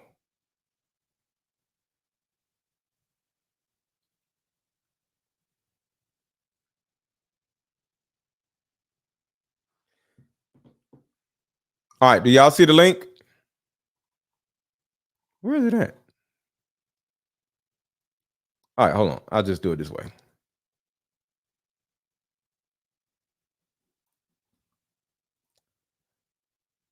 Okay, I just dropped the link. Let me know if y'all see it. Damn, I'm checking out emotional every time you bring those card games up. Why, Petty? Petty Pisces? You're a Pisces like me. It's pinned at the top, but I just dropped it in the chat. It's okay. I just dropped it in the chat. Yes, pinned at the top, but I just dropped it in the chat so everybody can see it. All right, buy your card game, y'all. Buy your card game. Your mother is not P. Diddy. And if you have a daughter, buy it for your daughter. You care about your kid, right? Had a good question. Y'all got to drop y'all questions in the super chat if y'all want me to read the questions. Mr. Let Go, scroll up a tad to see TJ. Tell TJ to put their question in the super chat. I can't. It's too many. I don't know who's doing what. I got to run the show. So tell DJ to put their question in the super chat. and then I'll be able to see it. Then, because it'll be color behind their words. All right, let's keep going. I'm a Pisces too, but open to improving relationships. Yes, 1000%. Was involved in this mess because we all thought that he was Kris Jenner's sugar daddy baby boy or something like that. But let me tell y'all, the things that we are now finding out about Corey is just insane, to say the very least. I mean, some new evidence just popped out linking him to Kim Porter's murder, and there are no allegations that he... Shout out to all the Pisces. Let's go. Yes, shout out to all the Pisces in the building. If you're a Pisces, what do we put out? What is the code for Pisces? Put a P in the chat if you're a Pisces. Put a P, the letter P in the chat if you are a Pisces. Allegedly. Or either the Pisces emoji. Is there a Pisces emoji? Put a Pisces emoji in the chat if you are a Pisces. Helped Diddy cover up the murder, helping him get away with the crime, allegedly. Now, we know that Kim Porter and Diddy didn't exactly have a smooth... Yes. Put the fish emoji in the chat. Yes. Put a fish emoji in the chat if you are a Pisces. Shout out to the Pisces. Relationship, because Diddy allegedly often put hands on her throughout their relationship, to the point where he often left her with injuries, like the time he allegedly broke her nose. That particular incident happened in 2005, and according... Erica Kennedy, besties with Kimora Lee, writes this bestseller book about a music mogul and a very young chick. Then, out of nowhere, she passes away. No What's up, boss lady Mo? explanation. And guess who else Kimora was friends with? Kim Porter, who also mysteriously passed. Because I think people are really fascinated by the hip-hop world, and this book really takes you behind the scenes and shows you like really what's going on in that VIP room at the P. Diddy party. Quincy. To this day, Quincy goes by the last name Brown, which is Al B. Sure's name. Anyway, while Diddy was playing happy family with Kim in public, he was cheating on her left and right with multiple women, and allegedly men. He was with every chick, every dude, whoever he wanted to be with, you know, when Kim was alive. Diddy also started seeing Jennifer Lopez while Kim was pregnant with Christian, which led Kim to dump Diddy shortly after giving birth. However, after J-Lo ran away from Diddy following the 1991 nightclub shooting, Kim took him back. And in 2006, they welcomed twin daughters, Delilah Starr and Jessie James. But even after the birth of his daughters, Diddy continued mistreating Kim, putting his hands on her, having her followed, and according to former Bad Boy artist Mark Curry, Diddy even wiretapped Kim's house. Speaking of Kim Porter, because you knew Kim Porter, is it true that Diddy broke her nose? Bust her nose, man, you know. But it was all, you know, insecurities. Anytime a man would go out his way to wiretap someone's phone or put taps in their homes just to monitor their conversation, that's a sign of insanity. Meanwhile, Diddy was cheating on Kim the whole time, and the final straw for Kim was learning that Diddy had fathered a secret child with his longtime associate, Sarah Chapman. Kim and Diddy split up for good in 2007, less than a year before Kim's untimely death. Around this time, rumors started circulating that Kim was writing a memoir and planning to expose everything she witnessed during her relationship with Diddy. But then on November 15th, 2018, a tragic turn of events unfolded as Kim was discovered. Shout out to Barrett Jex. Thank you so much for the $10 super chat. You are a true YouTube channel host, bringing a factual forum to us to hash out with honesty. Love it. Thank you so much. Thank you. Shout out to Idris Snow for the $2 super chat. Thank you so much. I appreciate you. I appreciate you. Unconscious at her home in LA.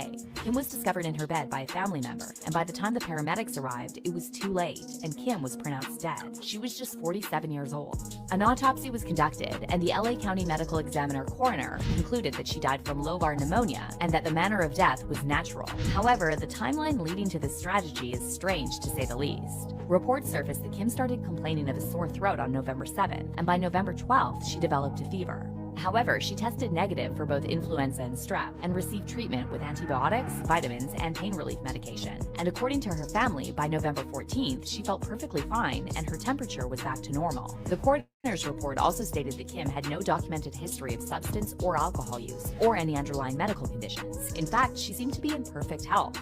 Al B. Sure also confirmed this, revealing that he saw Kim shortly before her passing, and she didn't complain of any health problems.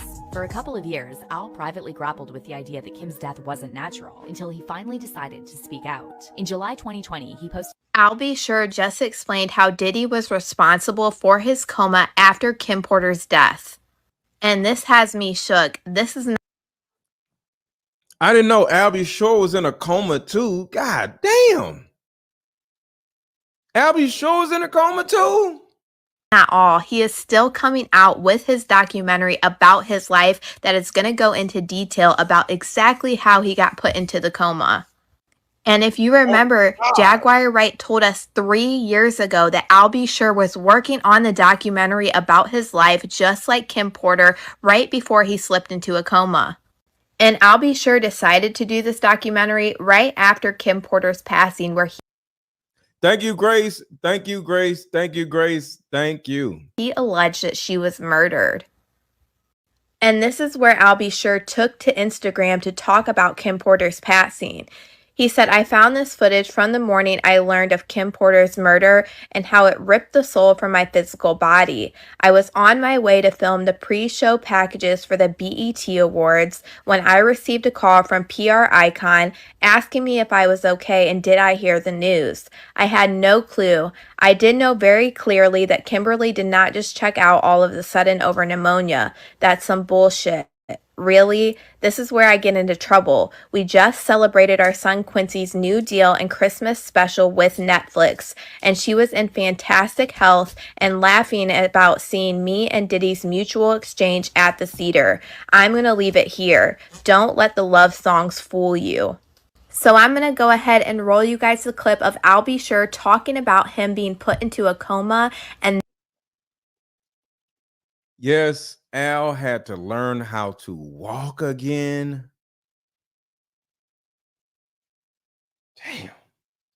then I'm going to roll you guys the clip of exactly what Jaguar Wright said about Kim and Al B. Sure.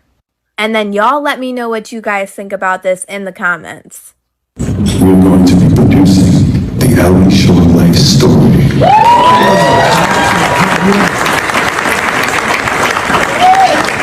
So hold on to your britches, and you'll really understand how I ended up in a coma. Justice for Kim Porter.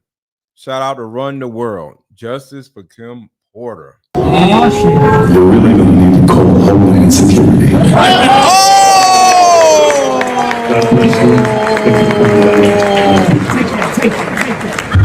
Kim died from pneumonia, but there's the first coroner's report that said that she died.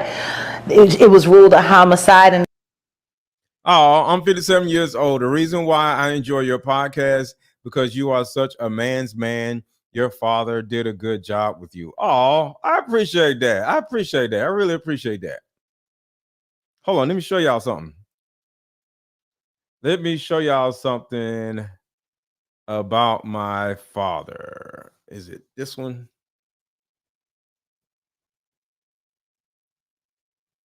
This one? Nope. Hold on. This is my father right here. That time that they went off right here. That was the nuttiest. Well, yeah. And they caught all of them. Shout out to my dad. Oh, he got a good. You step on feet. That's nice.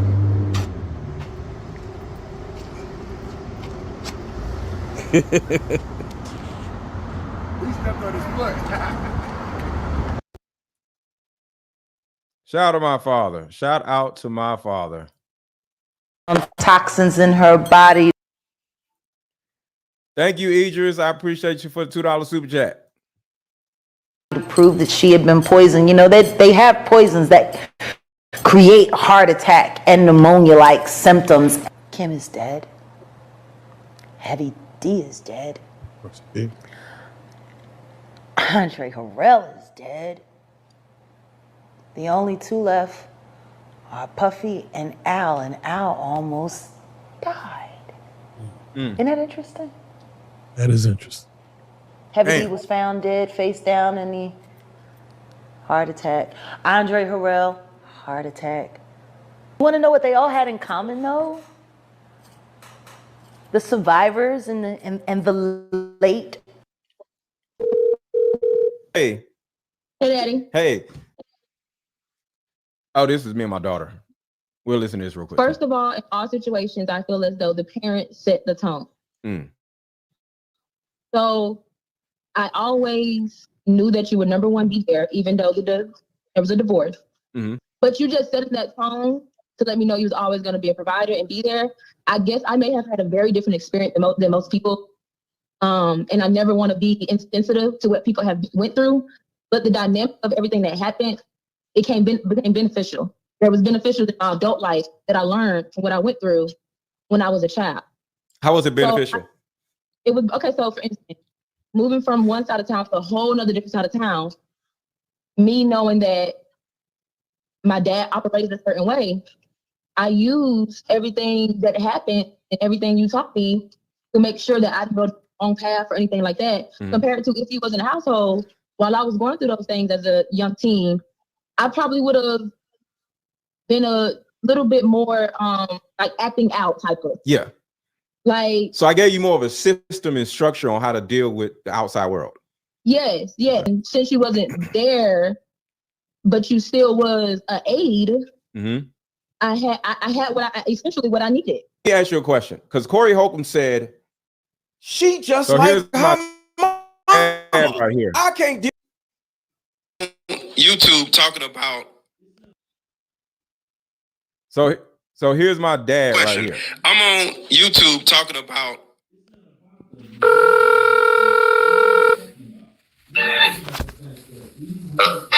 Hey, Dad. Yeah.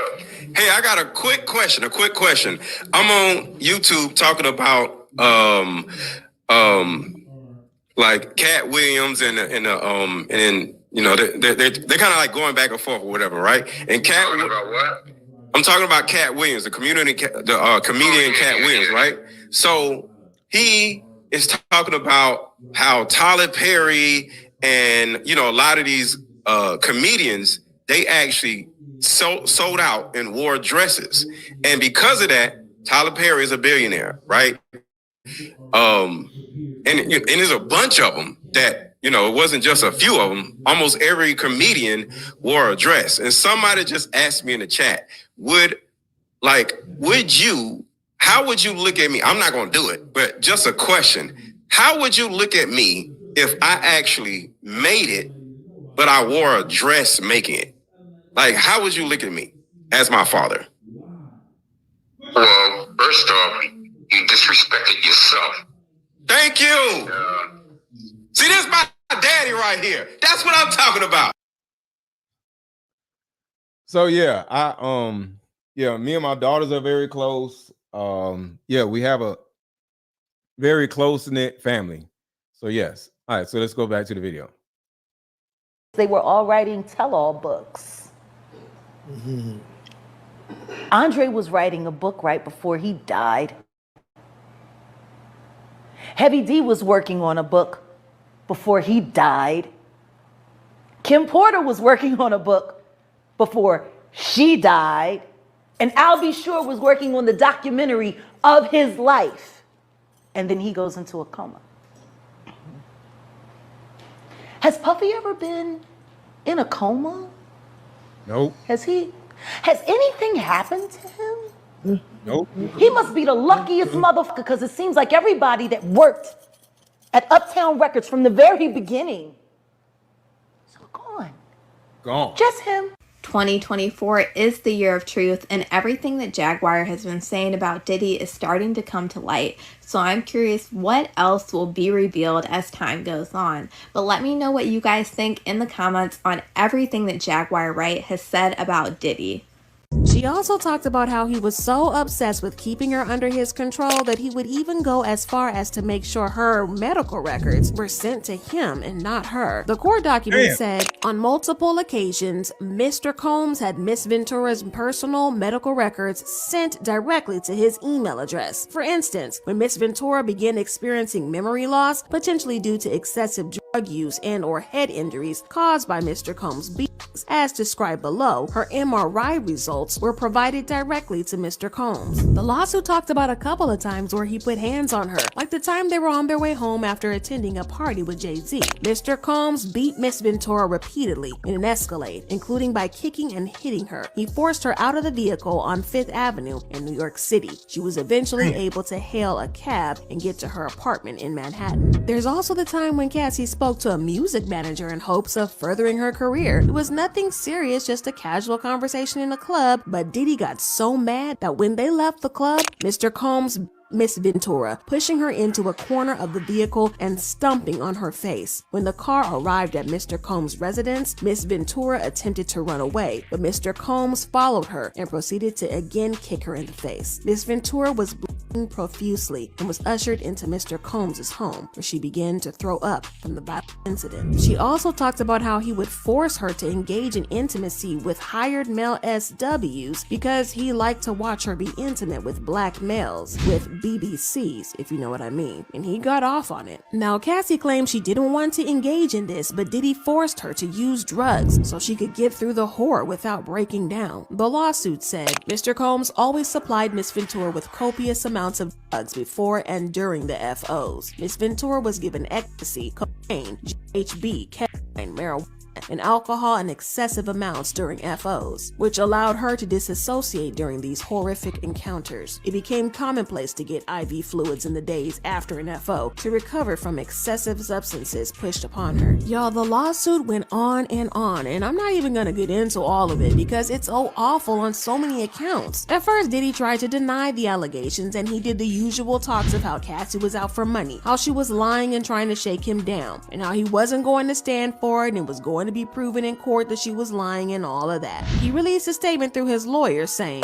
he vehemently denies these offensive and outrageous allegations. Ms. Ventura's demand of $30 million under the threat of writing a damaging book about their relationship was unequivocally rejected as blatant blackmail. Despite withdrawing her initial threat, Ms. Ventura has now resorted to filing a lawsuit riddled with baseless and outrageous lies, aiming to tarnish Mr. Combs' reputation and seeking a payday. However, Cassie had the people on her side, and Diddy was getting so much backlash that he chose to settle the lawsuit only after one day. The fact that he settled so quickly only made it look more suspicious to the public, but Cassie released a statement saying, "I've decided to resolve this matter amicably on terms that I have some level of control. I want to thank my family, fans, and lawyers for their unwavering support." But just because Cassie settled and dropped the case doesn't mean that the worst has blown over for Diddy, because people are still talking about the situation, especially since Kimora Lee Simmons has now entered the chat to talk about Diddy and his relationship with her late BFF Kim Porter. Now, before we get into Kim Porter, people started to add two and two together and realize just how badly Diddy treats women, especially those he was once in a relationship with. An old interview from his bodyguard Gene resurfaced where Gene spoke about how he used to put hands on his baby mama and then girlfriend Misa Hilton. I solved that for you. Well, Misa was out there. She was messing with the dude from.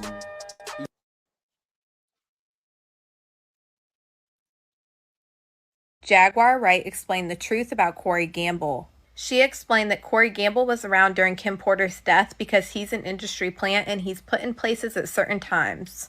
And if you remember, this is the same exact thing that Kanye West said about Corey Gamble multiple different times. And over the years, there has been a lot of speculation that Kim Porter did not pass away due to pneumonia, with one of the strongest speculations being with Kim Porter's ex, Al B. Sure, saying that Kim Porter was allegedly murdered. Jaguar Wright then went on to explain how Corey Gamble is the one that took Tory Lanez to Kylie Jenner's party where he allegedly shot Megan Thee Petty Pisces, you said have a short attention span. Why? I'm sending another video to my computer, so I'm working while the video is playing. I got all this stuff going on. I'm trying to send stuff to my computer so I can play more stuff for y'all. Stallion in the foot. And Tory Lanez and his defense team in his case against Megan Thee Stallion both tried to bring in Kylie Jenner and Corey Gamble as a witness. And unfortunately, this never happened. But I'm curious into why Corey Gamble was at the party, but Kris Jenner wasn't. I mean, Corey Gamble seems to be around at the weirdest times possible. She also explained how Corey Gamble was the touring manager for Justin Bieber, and she alleged that when Corey Gamble got with Kris Jenner, he talked Kris Jenner into managing Kanye West tours, and that's when he fired Sean G. So I'm going to go ahead and roll you guys this clip of everything that Jaguar Wright had to say about Corey Gamble, and you guys let me know what you guys think about all this in the comments. Let me ask you about Corey Gamble. He was at Kim Porter's death scene. Yeah, I know. And he was also the nigga that took Tory Lanez to Kylie's house to fake shoot Megan Thee Stallion. Oh! Why? So, I'm confused on that. Why? Who set who up? Corey Gamble is Justin Bieber's former tour manager, which taught. But what does this have to do with Tory Lanez going to prison? Tory Lanez knew he was going to go to prison or something? Kris Jenner how to be a tour manager so that she could take over the financial responsibility for all of Kanye West shows and remove Sean G. Hit the like button, y'all. Hit the like button. Hit the like button. Yeah, Corey Gamble has been a plant for a long time. Everybody knows it. Diddy had a child with Dana. He made her take down all of her social media, and he believes Diddy made her sign an NDA as well. He has been an addict for 15 Damn, this shit is still too low. Asked what he prefers to use, someone said. I ain't gonna play it. It's too damn low. With him and her former colleagues, and abruptly resigned from her position. She also changed her number and vacated her previous residence, which was unsettling to him because they were close friends first and then they were colleagues. He also says that he feels submerged in guilt because he lended a helping hand in making Kim one of the most vulnerable women on earth with all the guidance he gave to Dana to make Kim's life a living hell. He said that he retired from cybersecurity this past September. Weird echo during her phone conversations that had never appeared before, and the volume of her calls would raise from high to low without her manually doing it. She called in a private security company of her own, and they scanned the home using an RF detector, a white noise generator, an acoustic detector, and an infrared inspector. In conclusion of the inspection, they found out that her house was riddled with hidden mics and cameras. They found these devices hidden in many places of the home, including light fixtures, home decor, thermostats, light bulbs, smoke detectors, lamps, pens, books, and etc. Kim reached out to the renovation company and terminated the work contract after questioning them after their possible involvement. He says that he knows all of this information because Dana would call him for guidance because he has 35 years of experience and they were really close friends. He also implicated that it was discovered that Kim was romantically involved with the tech guru that worked in Silicon Valley, and after the two of them got together, it was impossible to track Kim's mobile and laptop devices. This infuriated Diddy and made him panic because it became clear that the guy Kim was seeing was protecting her. He also believes that the guy Kim was seeing has information that Kim left him. Also, that it's just a matter of time before the wicked dark truth about more of Diddy's past comes to light. He also says that before Cassie officially filed her lawsuit, she had been in verbal contact with the guy Kim was seeing. So I'm thinking that Cassie knew she had solid backup and overwhelming evidence, not only about her situation, but Kim wiretapped unbeknownst. Wait. K. Blau says the person that did the original autopsy on Kim was found dead.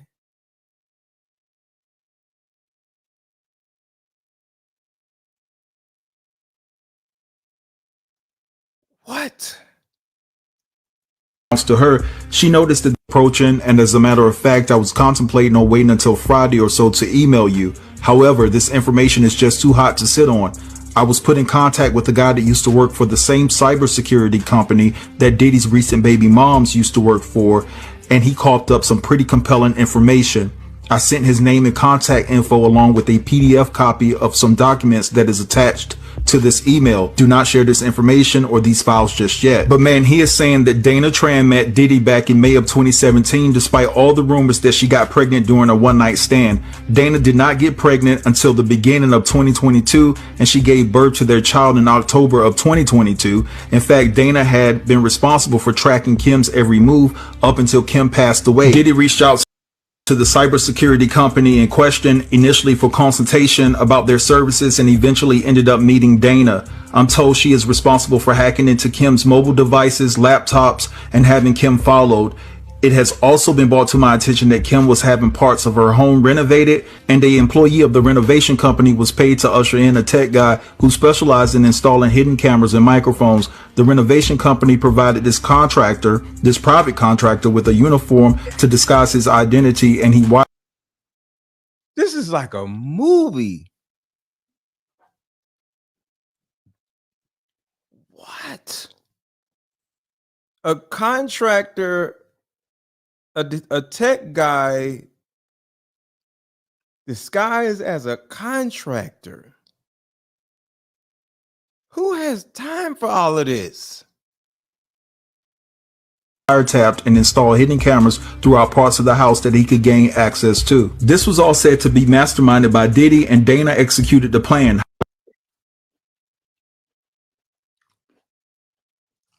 Diddy should watch his back in prison because a lot of inmates would see taking his life as a badge of honor. Diddy is currently being held in the SHU, which is short for Special Housing Unit in the notorious Metropolitan Detention Center. What does that look like for Diddy?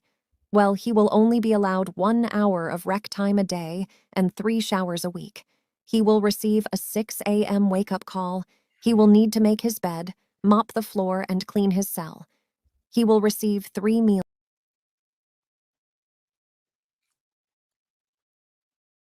I just came up with a solution that will help every woman watching, regardless of age, regardless of background. See, in my 7 years of coaching women, the number one thing that I hear in my coaching sessions is her issue or tumultuous relationship with her mother. So what I've done is come out with a card game that will actually help mothers and daughters come back together. We have to get to the source of a woman's pain, her inadequacies, her insecurities, and heal that little girl inside of her before she goes out in the world as a woman. I call Like Mother, Like Daughter therapy in a box. Therapy in a box is 50 questions for the daughter to ask the mother, questions that you always wanted to ask.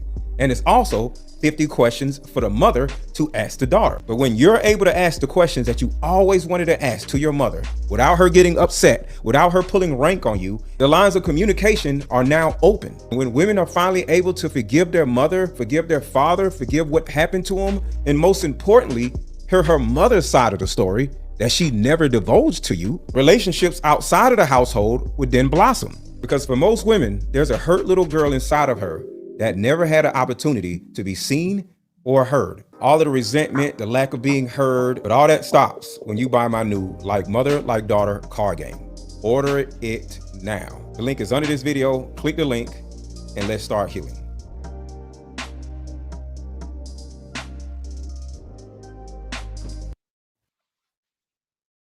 Meals will be prepared early in the day and sit in a warming box until his time to eat, since he's not in general population. Diddy will have access to commissary, where he can buy things like tea or cheese. This detention center is notorious for having regular fights and assaults daily. Since he's in the SHU, he will have very limited amount of access to the library and the phone, and even less time for visits from his family, if at all. It sounds like Diddy will be living a pretty isolated life, without freak-offs and lube. What are your thoughts?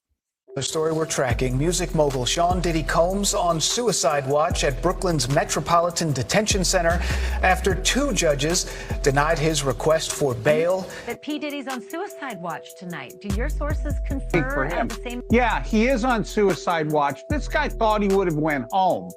All of a sudden, he didn't get bond. Remember, the first night that he was there, he was like an overnight guest. When they told his bond... Okay, son. Man, you doing it, man. You deserve it, Daddy.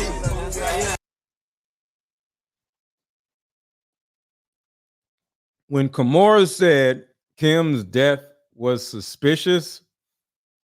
Kimura's house burned down. Do y'all remember that? Do y'all remember that? This was recent. Kimura Lee Simmons' house burnt down like 9 months ago. Do y'all remember that? This man is a lunatic. You putting in that. Hold on. That music playing. Who destroyed my life and who I forgave and who I moved on. And for this is someone that destroyed my life. But do I take any joy or any satisfaction with what he is going through? Absolutely not. I am different than maybe other people. No one needs to fail for me to succeed. No one needs to suffer for me. At the height of your profession enough. You didn't tell me about that. So he tried to get somebody to reach out to you? Now I got a phone call from Kirk Burrows. And Kirk Burrows, and I ain't gonna even give this guy no play. Not Kirk Burrows, but one of the Puff dudes that I know that's real close to him said, Kirk told me, yo, he wanna reach out to you, Gene. He wanna speak to you. I said, speak to me for what? What do you want to speak to me for? If he's trying to speak to me, it's for Puff. Point blank. I know the dude. I know how close he is to Puff. You gotta put it in the super chat. Let me tell you what a super chat is. This is a super chat. This is a super chat. This is a super chat. This is a super chat. If you want me to read your comment, you have to put it in a super chat so you can put color behind your comment. I got hundreds of comments crashing through per minute. I can't read every comment. So if you want me to read your comment, put it in the super chat. Stop telling me what I didn't see or read. I can't read everything. I would never be able to get anywhere if I'm reading all y'all comments. Put it in the super chat and I'll read it. I want to read your comment, but you got to put it in the super chat. He's been with Puff from day one. So he ain't got nothing to say to me, bro. But Kirk Burrows did say to me that the dude said enough is enough. When do it becomes enough? Let me tell you what Puffy was, and what a lot of them is. They mediators, what they call them, mediators, right? Where you gotta go, they go-betweens. And hit the like button. And if you have not already, make sure to subscribe to my channel. Subscribe to my channel, hit the like button, and buy my Diva Discussions card game. Buy my Diva Discussions card game, hit the like button, and subscribe to my channel. So you got the Leors who scared to approach the thugs like that. But Diddy from that world, so I could intermediate. I could get percentages from negotiating and making this deal, but you got to give up that butt. You got to give up that butt and royalties. And I can change your family life. You know why? Because he had to give up that butt. People don't understand. That's the reason. That's why it's the reason Puffy don't want to give nobody, any artist he deal with, he'll tell you, I'm make it hard for you. I had to do this. He wants you to endure it. He endured. And I felt bad in a sense because he was only trying to feed his family. You get what I'm saying? And he became a victim and it turned him into a monster just trying to. Yo, why you gotta repeat it, Gail?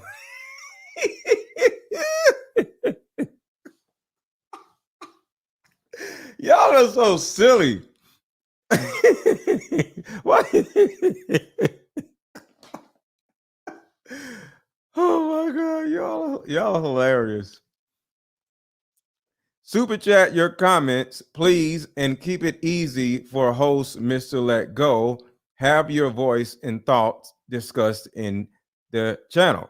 Thank you, Barrett Lex. I appreciate that. They tripping. Thank you so much for saying it. I'm gonna read this again. Super chat your comments, please, and keep it easy on Mr. Let Go. Have your voice and thoughts discussed in the chat on the channel. Yes, thank you. But if you want me to read it, you got to do what Barrett Lex just did. Come on now. hide his own secrets and not living his truth. And now he in prison. Wayne Keefe D. Davis accused hip-hop mogul Sean Diddy Combs of paying $1 million for the killing of rap icon Tupac Shakur. According to the court documents, Davis claims Combs paid Eric Von Martin the money. He also says that Combs offered to set up a phone call with Terrence Brown, who was the driver of the car that rolled up next to Shakur and Suge Knight on September 7th, 1996, near the Strip.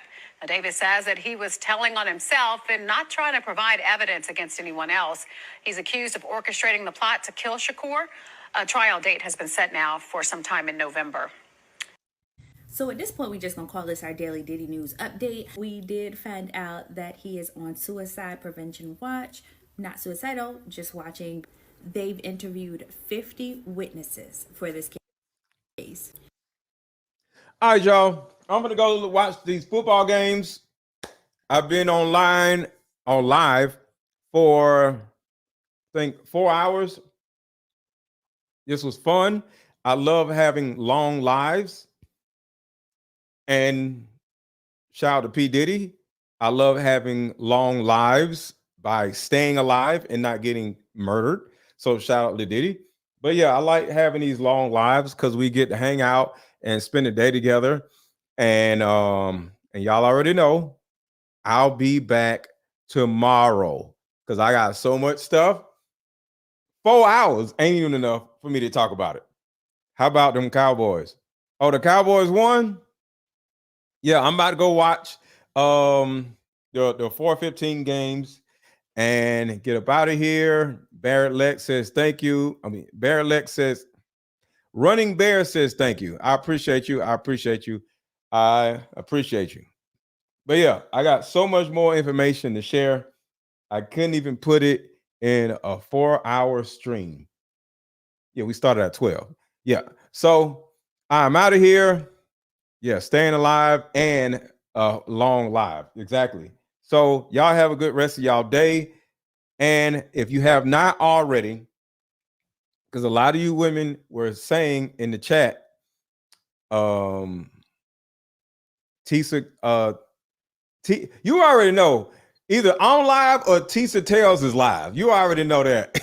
So if you have not already bought my Deeper Discussions card game, make sure to buy it. It will change your life. And of course, my mother-daughter card game will change your life with you and your mother or you and your daughter. So I'm just here to help my audience become better people and vet people properly. Shout out to Carmen's personal journey. Thanks. I ordered my game. I love it. I love it. I love it. Let's go. Oh shit, you just bought it. Thank you. Thank you so much. So y'all have a good rest of y'all day. And I will be back tomorrow, which means make sure to hit the like button and subscribe to my channel. Because some of y'all was like, I'm not hitting the like button until the show is over. Well, the show is over, so hit the freaking like button. Y'all have a good rest of your day. I like you, Mr. Let Go. Love the hustle and work put in. Thank you. I appreciate you, Sabrina. Thank you so much. I appreciate that. Y'all have a good rest of y'all day. Came up with a solution that will help every woman watching, regardless of age, regardless of background. See, in my 7 years of coaching women, the number one thing that I hear in my coaching sessions is her issue or tumultuous relationship with her mother. So what I've done is come out with a card game that will actually help mothers and daughters come back together. We have to get to the source of a woman's pain, her inadequacies, her insecurities, and heal that little girl inside of her before she goes out in the world as a woman. I call Like Mother, Like Daughter, therapy in a box. Therapy in a box is 50 questions for the daughter to ask the mother, questions that you always wanted to ask. And it's also 50 questions for the mother to ask the daughter. But when you're able to ask the questions that you always wanted to ask to your mother without her getting upset, without her pulling rank on you, the lines of communication are now open. When women are finally able to forgive their mother, forgive their father, forgive what happened to them, and most importantly, hear her mother's side of the story that she never divulged to you, relationships outside of the household would then blossom. Because for most women, there's a hurt little girl inside of her that never had an opportunity to be seen or heard. All of the resentment, the lack of being heard, but all that stops when you buy my new Like Mother, Like Daughter card game. Order it now. The link is under this video. Click the link and let's start healing.